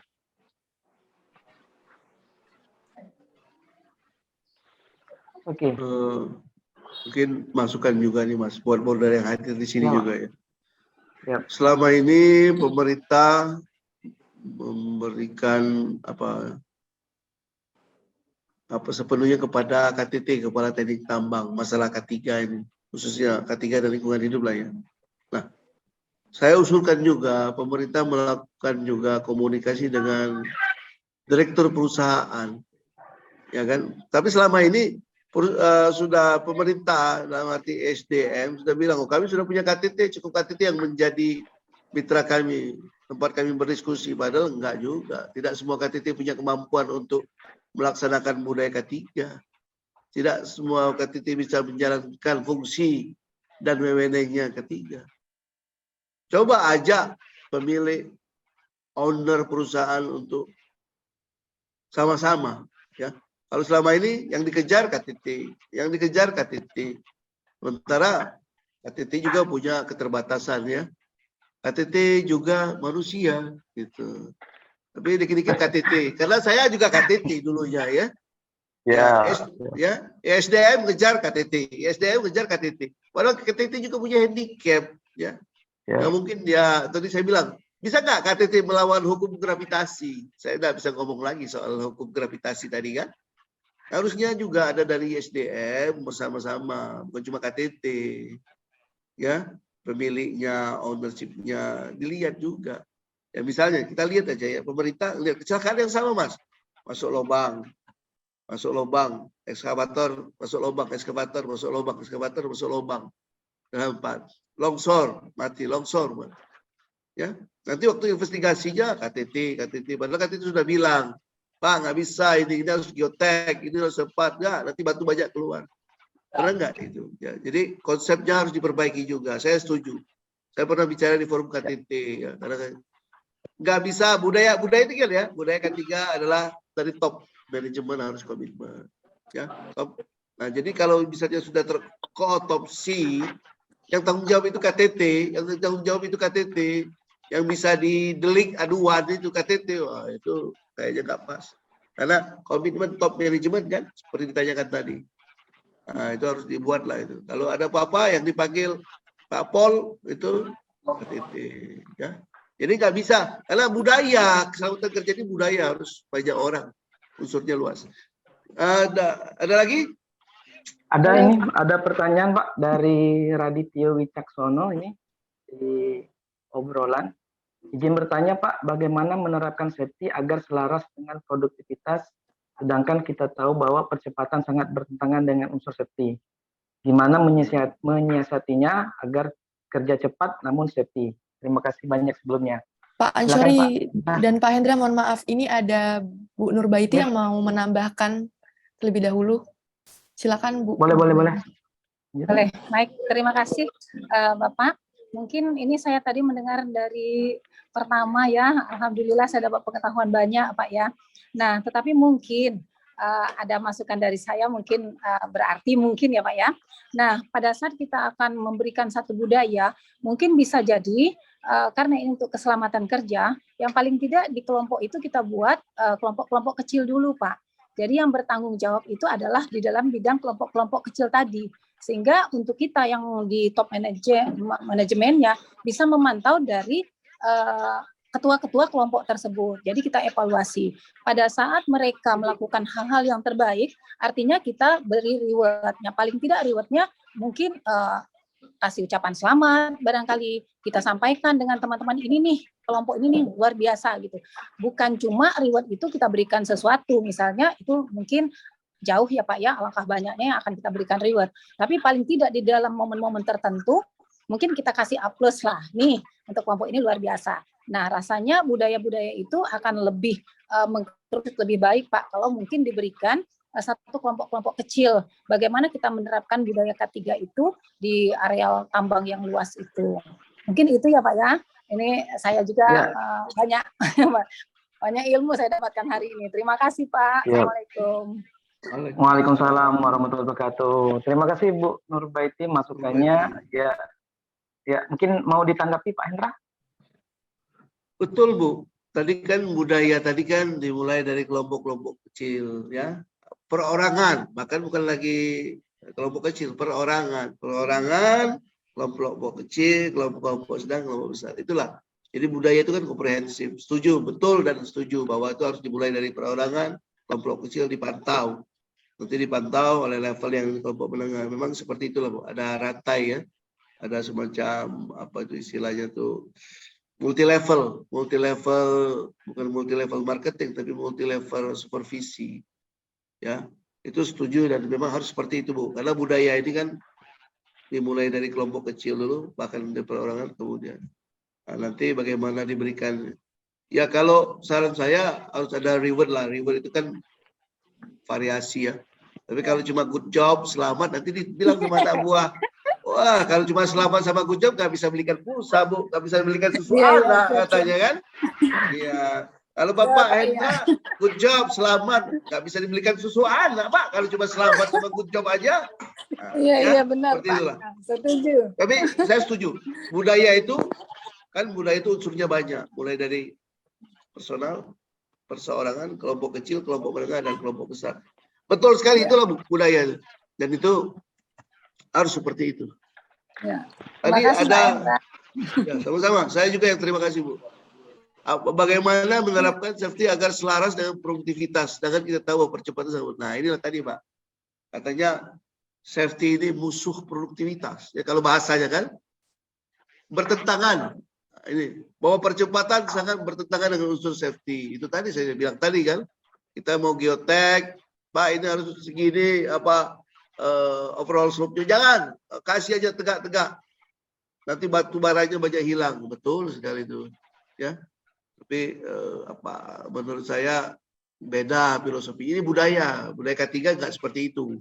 Tadi saya sudah memberikan contoh Mas ya, saya di perusahaan saya mapan, kita nggak kerja produksi, nggak dibahas. Jadi kalau morning meeting pagi itu nggak dibahas itu produksi, safety dulu. Jadi kalau ada kecelakaan, ada first aid case atau major aid case, pasti itu yang dibahas. Tapi di banyak perusahaan juga menyampaikan bahwa bagaimana dengan perusahaan yang lebih mementingkan produksi Pak, tanpa mengesampingkan.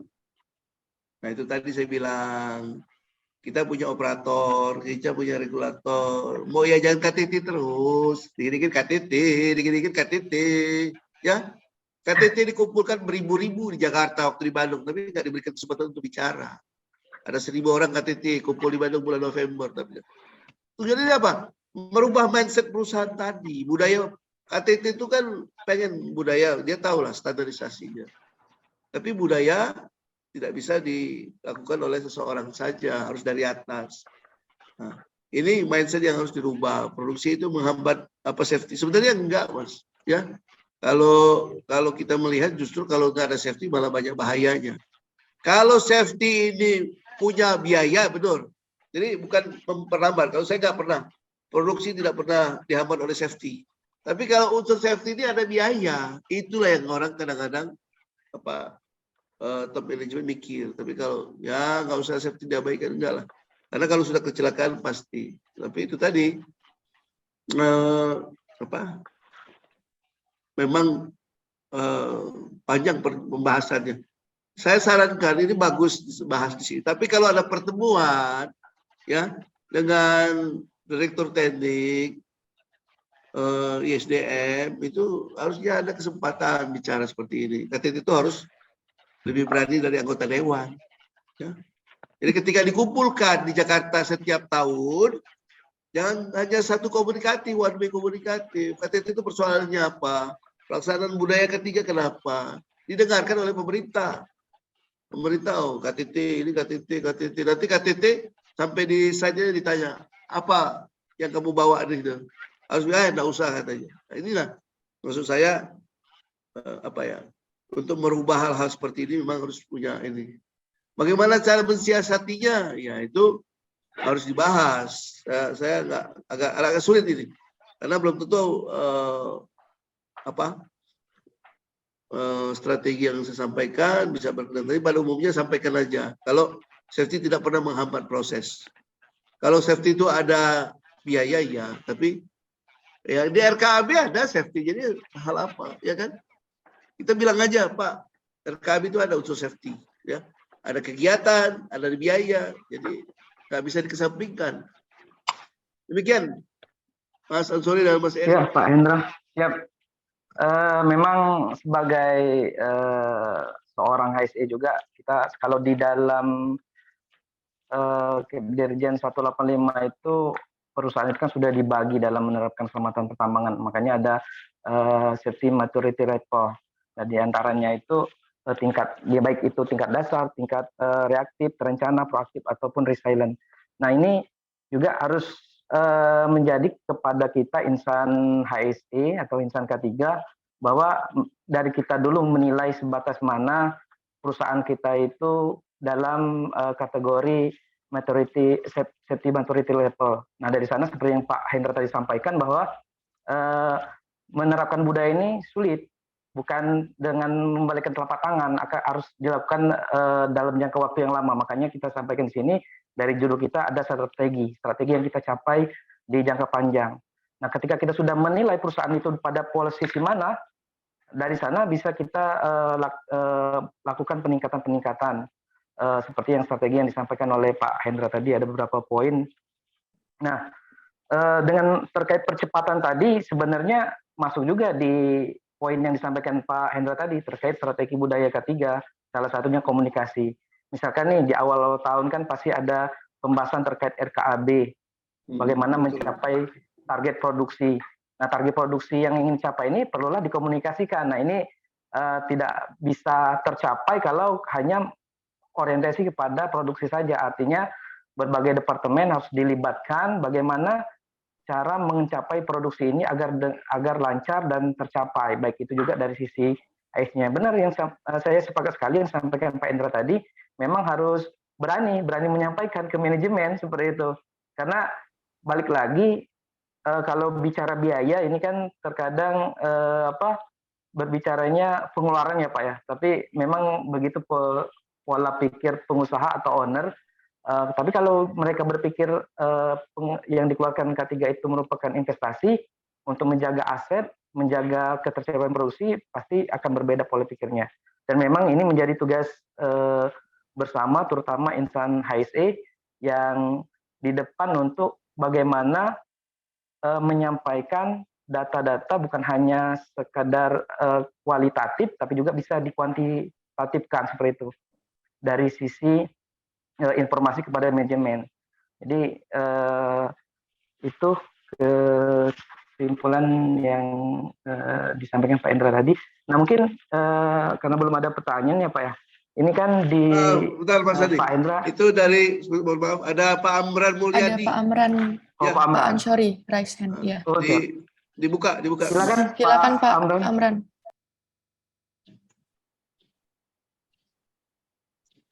Masih di mute Pak Amran. Pak Amran, itu di mute, Pak Amran Mulyadi. Unmute dulu. Ya. Oke, silakan. Pak Amran. Assalamualaikum warahmatullahi wabarakatuh. Waalaikumsalam warahmatullahi wabarakatuh. Wah, berapi, bagus sekali presentasinya, mantap. Mantap, terima kasih Kando, terima kasih. Oh iya. Cuman mau nambahkan sedikit Pak. Ini kelihatannya Pak Ketua bobot atau tugas KTT kelihatan berat sekali ya di lapangan. Betul? Sebenarnya KTT itu bisa sharing responsibility kepada bawahannya, kepada pengawas teknis, pengawas operasi. Ya. Jadi berdasarkan pengalaman, ada yang namanya itu Safety Accountability Program. Mungkin Bapak sudah dengar ya adik-adik ya. Safety Accountability Program itu kita membagi tugas-tugas safety itu kepada pengawas di lapangan. Ya. Apakah itu safety meeting, safety talk, safety inspeksi, segala macam program kita sharekan ke mereka. Dan itu kita review. Kita review bisa seminggu sekali atau sebulan sekali. Ya. Jadi tidak mesti KTT semua yang bertanggung jawab, tidak. Jadi untuk frontliner, mereka yang bertanggung jawab kepada bawahan. Baru itu kita evaluasi. Nanti mereka yang langsung direct kepada bawahannya, Pak ya. Jadi KTT itu bos KTT sebenarnya. Jangan KTT-nya sampai pusing, ya. Jadi pusingnya harus berbagi. Kita bagi ke pengawas-pengawas di lapangan. Kedua, APD. Kadang-kadang kita di lapangan ini yang harus kita pikir APD. Padahal APD itu adalah proteksi terakhir dari urutan hierarki dalam kita menjalankan operasi tambang. Sebenarnya dari desain tambang, ya, dari permulaan desain tambang kita sudah memikirkan apa potensi bahaya yang akan timbul.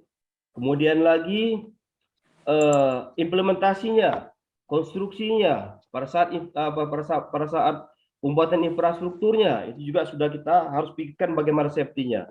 Kemudian lagi administrasi kontrolnya, semuanya. Terakhir baru APD. Kalau bisa kita jangan pakai APD sebenarnya. Kalau bisa tambang itu tidak usah pakai APD. Nah, gitu. Nah, tapi kadang-kadang kita suka terbalik. Kita masih mengandalkan APD-nya mana, APD mana. Padahal sebenarnya dari awal itu kita harus sudah mikirkan bench ini, jenjang ini bagaimana supaya tidak longsor. Nah, gitu. Bench ini bagaimana jalannya supaya dia kuat. Ya. Jadi dari awal, Pak. Dari awal sudah kita lihat kalau kontraktor tambang itu, ya, yang seperti apa, yang buat ya, konstruksi tambang, mereka sudah siap tuh. Ini proteksinya ini proteksinya ini, sampai terakhir gitu, ya, sampai terakhir. Ya. Kemudian lagi safety. Nah, cara kita, kalau saya lihat pengalaman, cara kita menekan supaya karyawan itu betul-betul patuh dengan K3, itu kita jadikan bagian dari bonus. Saya nggak tahu ya kalau di tambang batubara. Jadi perusahaan itu dia ada selain gaji, dia ada bonus. Nah, bonus. Biasanya bonus itu dikasih tanggal 4, tanggal 5. Ya. Gaji mungkin tanggal 30 awal bulan gitu. Nah, bonus itu terdiri dari faktor safety, ya, target, sama compliance. Ya. Compliance, biasanya 3 ini. Quality, compliance, safety. Ya. Target tercapai, tapi tidak comply. Ya. Ton tercapai, 1000 ton batubara tercapai. Tapi dia ngambil batubaranya yang dekat saja. Yang jauh-jauh dia nggak ambil, malas operatornya. Nah, itu tidak comply. Walaupun target tercapai. Terus lagi safety. Ya. Safety terjadi kecelakaan, 0. Bonus 0. Nah, kalau itu mereka, pengalaman saya, mereka akan jerah. Dan itu semua berlaku untuk satu tim kerja. Bukan hanya kru A atau kru B atau kru C. Nah, jadi itu saya lihat, jadi cara-cara efektif untuk menekan kecelakaan itu, pertama dari hierarki safety itu sendiri, kedua bahwa safety itu kita jadikan bagian dari bonus, ya, kalau mungkin perusahaan bisa membuat sistem bonus. Kemudian lagi KTT harus men-sharing, tanggung jawabnya sebagai accountability, pertanggungjawabatan bagi pengawas-pengawas di lapangan. Jadi KTT itu bos, jangan sampai KTT ditekan oleh IT, tapi KTT tidak bisa men-sharing tanggung jawabnya kepada pengawas operasional. Ya. Jadi gitu, Pak ya. Mungkin itu masukan ya, Pak. Lebih kurangnya mohon maaf. Assalamualaikum warahmatullahi wabarakatuh. Ya. Waalaikumsalam warahmatullahi wabarakatuh. Terima kasih Pak Amran Mulyadi yang memberikan tambahan sehingga kita menarik. Silakan Pak Erik mungkin atau Pak Endra jika ada tanggapan. Terima kasih. Karena Amran, beliau ini lama di Freeport, jadi kita nanti bisa usulkan ke perusahaan gaji batubara bonusnya Freeport. Setuju nggak? Ya. Amin. Jadi yang kawan-kawan di sini tanya sama Kanda Amran Japri, kalau di Freeport itu berapa bonusnya? Ya? Ya, jadi betul tadi harus ada sharing informasi ya, seperti itu, betul bahwa KTT itu tidak boleh berdiri sendiri. Tapi kebanyakan itu tadi kan tidak selamanya role model itu sama di setiap lapangan kan. Memang harus kita share juga, tapi harusnya saya sering mengencourage kawan-kawan. Kalau pertemuan dengan ISDM, tuh kamu tuh curhat lah, jangan datang presentasi balik jauh-jauh dari Dusun ke Pelosok Sepit sampai di Bandung bubar. Duduk ngobrol, reuni tipis-tipis bubar. Hal-hal yang menyangkut KTT nggak pernah dibahas. Sering itu ada pertemuan tahunan KTT itu, Mbak. Itu saya kadang-kadang ingatkan ISDM itu bikin. Jadi masalah K3 misalnya, kenapa? Ya, bikin semacam konsultasi setiap tahun itu, bikin meja-meja lah ya, Sumatera, Kalimantan, di mediasi KTT. Nah, mudah-mudahan ada KTT yang dengar. Tahun depan jauh-jauh Pak datang sampai di Bandung, ya, kumpul rame-rame, ngerokok habis 2 bungkus selesai. Terkait dengan budaya ketiga ini memang harus ada IPAS, setuju ya. Jadi harus di-share, disampaikan. Bagaimana kalau safety dijadikan bonus? Biasanya kalau perusahaan-perusahaan mapan itu lemah pegawainya, Pak. Perusahaan-perusahaan yang tidak mapan inilah yang saya. Nah, alhamdulillah. Sebenarnya itu bisa. Kalau kita bisa duduk sama-sama owner perusahaan, jelaskan dia, masukkan dia yang reasonable, ya, mereka bisa menerima gitu. Karena apa namanya, approach safety ini memang harus approach-nya psikologis lah, ya, tidak hanya approach power, tidak bisa tuh. Jadi ada trik-triknya supaya bagaimana mereka bisa patuh gitu. Setuju. Oke. Terima kasih. Kita main power, mereka akan counter kita, gitu. Silakan, Pak Erik. Oke. Terakhir Pak Hendra mungkin, Pak Hendra. Kalau dari saya cukup Mas. Jadi ini mudah-mudahan bisa bermanfaat buat kita semua. Masalah budaya ini perjalanan panjang ya. Tidak bisa itu. Pak, kalau tambangnya 2 tahun, 3 tahun, otomatis tidak ada budaya ketiga. Ya kan? Makanya kembali lagi seperti itu. Terima kasih. Assalamualaikum warahmatullahi wabarakatuh. Pak Hendra, waalaikumsalam warahmatullahi wabarakatuh. Pak Hendra, ini terakhir nih sebagai Ketua Umum Perhapi yang telah Sumsel yang telah dilantik nih, sedikit mungkin Pak terakhir program atau rencana Perhapi nanti untuk kedepannya selama Bapak menjabat mungkin bisa di-share bagian dari juga komunikasi ke rekan-rekan yang hadir rencananya atau masukan untuk pemerintah. Saya untuk internal Perhapi saya sudah bilang. Silakan daftar kebutuhan kompetensi masing-masing. Pak, saya anggota Perhapi, kerja di sini saya butuh uji kompetensi, misalnya pengawas operasional media. Nah, saya akan usulkan kepada Perhapi Jakarta, seluruh anggota Perhapi di Sumatera Selatan yang mengikuti uji kompetensi melalui LSP Perhapi dapat diskon 25%. Nah, itu program kita ya. Luar biasa Pak. Diskonnya itu. Saya bilang khusus untuk anggota Perhapi Sumatera Selatan yang ingin mengikuti uji kompetensi melalui LSP Perhapi, kami minta diskon 25% supaya ada. Karena dulu saya tanya, waktu saya kebetulan sekretaris Perhapi Pusat juga pernah. Kalau saya jadi anggota Perhapi saya dapat apa sih? Nah, pasti orang tanya itu kan, apa profitnya kalau saya ikut anggota Perhapi? Pasti orang bertanya. Nah, sekarang saya fasilitasi. Pak, saya butuh pelatihan, refresh, misalnya mengenai perhitungan cadangan, kompeten persen, CP misalnya, CPI. Nanti kita fasilitasi semua itu. Pak, saya butuh webinar. Nah, nanti kita bekerja sama dengan apa? Dengan Sabartum tadi untuk bisa Pak. Demikian Pak. Oke, terima kasih sekali Pak Hendra. Sangat menarik, sangat luar biasa dan menarik sekali materi yang dipaparkan dan serta diskusi kita. Cuma terkendala di waktu kita tidak bisa berdiskusi lebih lanjut karena ada beberapa agenda.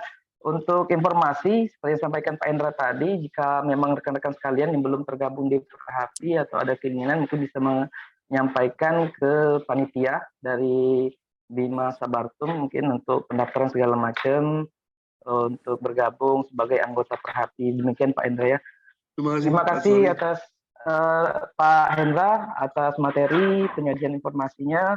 Kemudian juga kepada rekan-rekan yang telah bertanya, Pak dan Ibu Nurbaiti, Pak Amran Mulyadi, Pak Jerry, dan Pak Purwanto ya.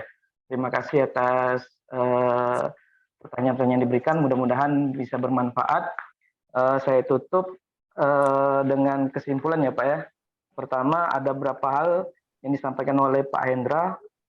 Di antaranya itu terkait strategi penerapan budaya itu pertama itu komitmen manajemen, kedua peraturan prosedur keselamatan kerja, ketiga komunikasi, keempat keterlibatan pekerja dalam keselamatan kerja, kelima lingkungan sosial pekerja, keenam perilaku keselamatan kerja, terakhir kepemimpinan keselamatan atau safety leadership.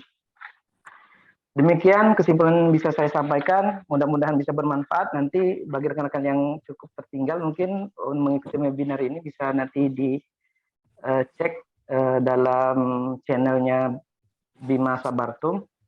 Terakhir ada sedikit pantun nih, pergi ke lahat membawa bunga yang dibawa mawar sekuntum. Membangun negeri dari daerah, semoga berkah Bima Sabartum. Hari esok hari Rabu ke Palembang naik kereta api. Mari bersama bersatu padu majukan tambang melalui Perhati. Terakhir pergi berlibur bersama istri, jangan lupa membawa HP.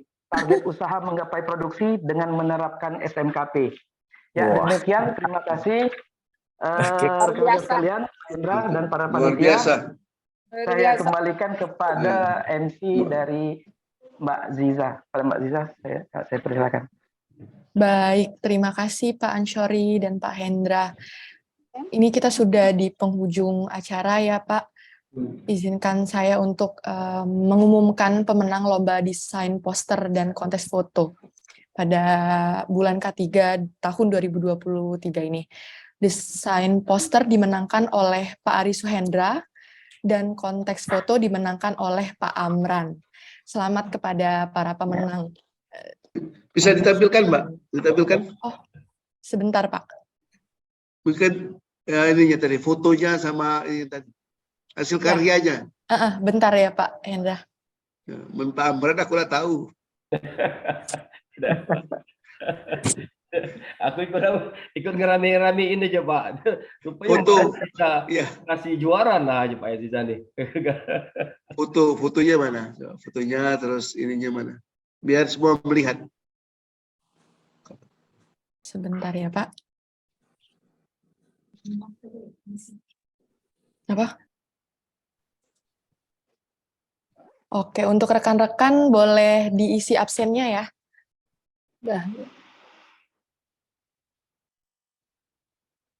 Iya, lumayan tuh Pak. Pesertanya 83. Rame juga. Aduh Kak. Ada nggak foto? Ada Pak. Pak Amran foto apa? Di Taman Kota Pak. Nih. Oh, ini pekerjaan growting ya. Jadi pilar ini di level undercut, pilar tuh banyak rusak. Jadi kita bor samping kiri kanannya, baru kita injeksi dengan growting. Tapi tekanan tinggi, 1000 PSI. Itu pakai pompa listrik ya. Jadi kita tekan, makanya kita harus lengkap. Dia harus pakai apa? Respirator ya, pakai respirator double, apa namanya? Filternya double. Kacamata safety, glove, sarung tangan ya. Stand yang lain lah seperti apa namanya? Sepatu boot segala macam lah. Jadi ini pekerjaan growting pilar. Jadi kita bor di samping sini, ya, baru kita masukkan semen growtingnya. Kita campur sini, diaduk sini, air, semen, sama glenium. Glenium itu untuk dia supaya rata. Sama kita kasih resin supaya dia agak akselerator untuk mempercepat pengerasannya. Baru kita masukkan, suntikan. Tapi kita bor dulu. Baru kita isi. Nah, nanti terbukti dia terisi, kita lihat di terowongan sebelahnya. Kalau terowongan sebelahnya naik, ada semennya naik, berarti sudah terisi. Pilar-pilar semen terisi. Gitu. Kita pernah pengalaman 36 meter rubuh. Nah, ini mesin bor lama, ini mesin bor kubek. Ya. Dia mengebor, kadang-kadang dia mengebor drawbell, namanya drawbell drilling. Ya. Ini operatornya harus di belakang. Operatornya tidak boleh di depan, ya. Di tempat yang aman, tempat yang terlindung. Dia memakai lampu tambang, respirator, air muff, begitu, Pak. Ini mesin lama nih, mesin kubek, mesin lama, mesin bor lama. Nah, ini juga mesin bor kubek. Tadi dia ngebor ke atas, uphole. Ini sekarang dia ngebor ke bawah, downhole. Downhole. Kita harus lengkap semua, ya, Nah, ini kita repair, perbaikan terowongan. Terowongan sudah bentuknya tidak sempurna, kita sudah pasang beam, beam pun masih kalah. Tapi karena ini daerah produksi, harus tetap diselamatkan. Jadi betapa sulitnya mereka menggunakan mesin bor jumbo, memasang mesh, split sash, tambah jaring mesh, diperkuat lagi terowongannya. Nah, gitu. Ini kesulitan pekerja tambang bawah tanah ya. K3-nya lengkap ya. Ini ada self rescue ya, keadaan darurat. Kalau ada keadaan darurat, ada kebakaran, kita menggunakan alat ini untuk kita keluar tambang ya. Sepatu boot, lampu semuanya standar. Tapi ini dia nggak pakai ini nih, nggak pakai respirator nih. Juga air muff-nya dia nih nggak dipasang nih, salah, si air muff-nya harus dipasang nih. Gitu Pak. Tapi kadang-kadang daerah repair airbag nggak mesti harus pasang terus karena kita khawatir sewaktu-waktu ada ambrukan, ada batuan yang jatuh gitu, nggak kedengaran. Demikian. Baik, selanjutnya ini ada poster pemenang, silakan.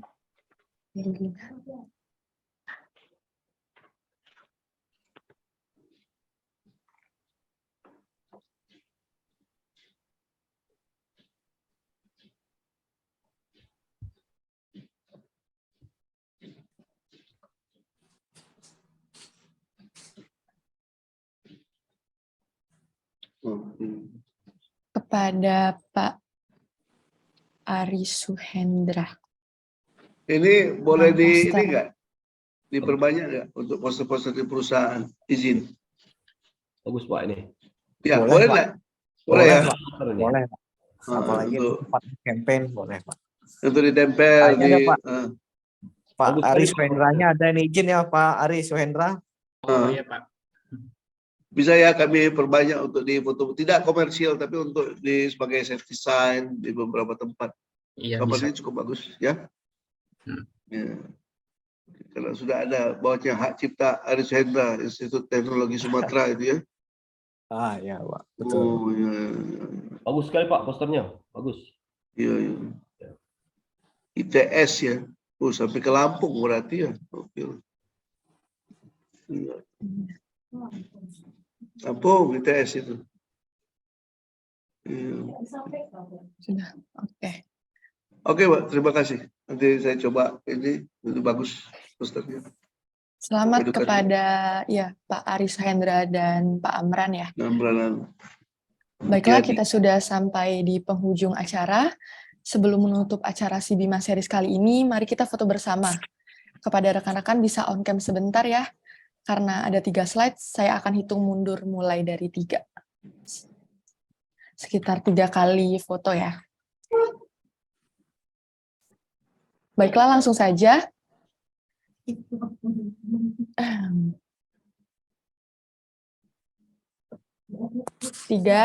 2, 1. Slide selanjutnya ya.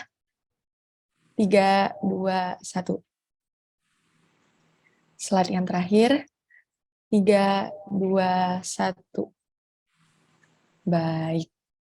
Terima kasih rekan-rekan yang sudah bergabung pada acara kita kali ini, yaitu Si Bima Series ke-27 dengan tema Strategi Penerapan Budaya Keselamatan Pertambangan pada Subsektor Pertambangan Mineral dan Batubara dalam rangka Bulan K3 Nasional tahun 2023 bersama Bapak Insinyur Hendra Utama, MM, IPM. Nah, bagi teman-teman atau rekan-rekan yang ingin upgrade skill software pertambangan dalam waktu dekat, Si Bima Training and Development ini akan hadir untuk info lebih lanjutnya itu mengenai program-programnya dari Bima Sabartum seperti webinar yang kita adakan sekarang ini, yaitu Si Bima Series serta Training and Development dapat dilihat di Instagram kita dengan memfollow @bimasabartum. Setelah itu juga ada LinkedIn Bima Sabartum Group, serta subscribe YouTube kita, Si Bima Channel, karena di YouTube kita tersedia tayangan ulang Si Bima Series kali ini, maupun yang sebelumnya. Bagi rekan-rekan yang sudah dengerin podcast juga, Si Bima Podcast ini juga tersedia di Spotify. Untuk mengetahui info lebih lanjutnya mengenai Bima Sabartum dapat diakses melalui website kita, yaitu www.bimasabartum.co.id. Baiklah, saya akhiri webinar hari ini. Apabila ada salah kata atau perbuatan saya, Aziza mohon maaf atas nama pribadi maupun nama Bima Sabartum.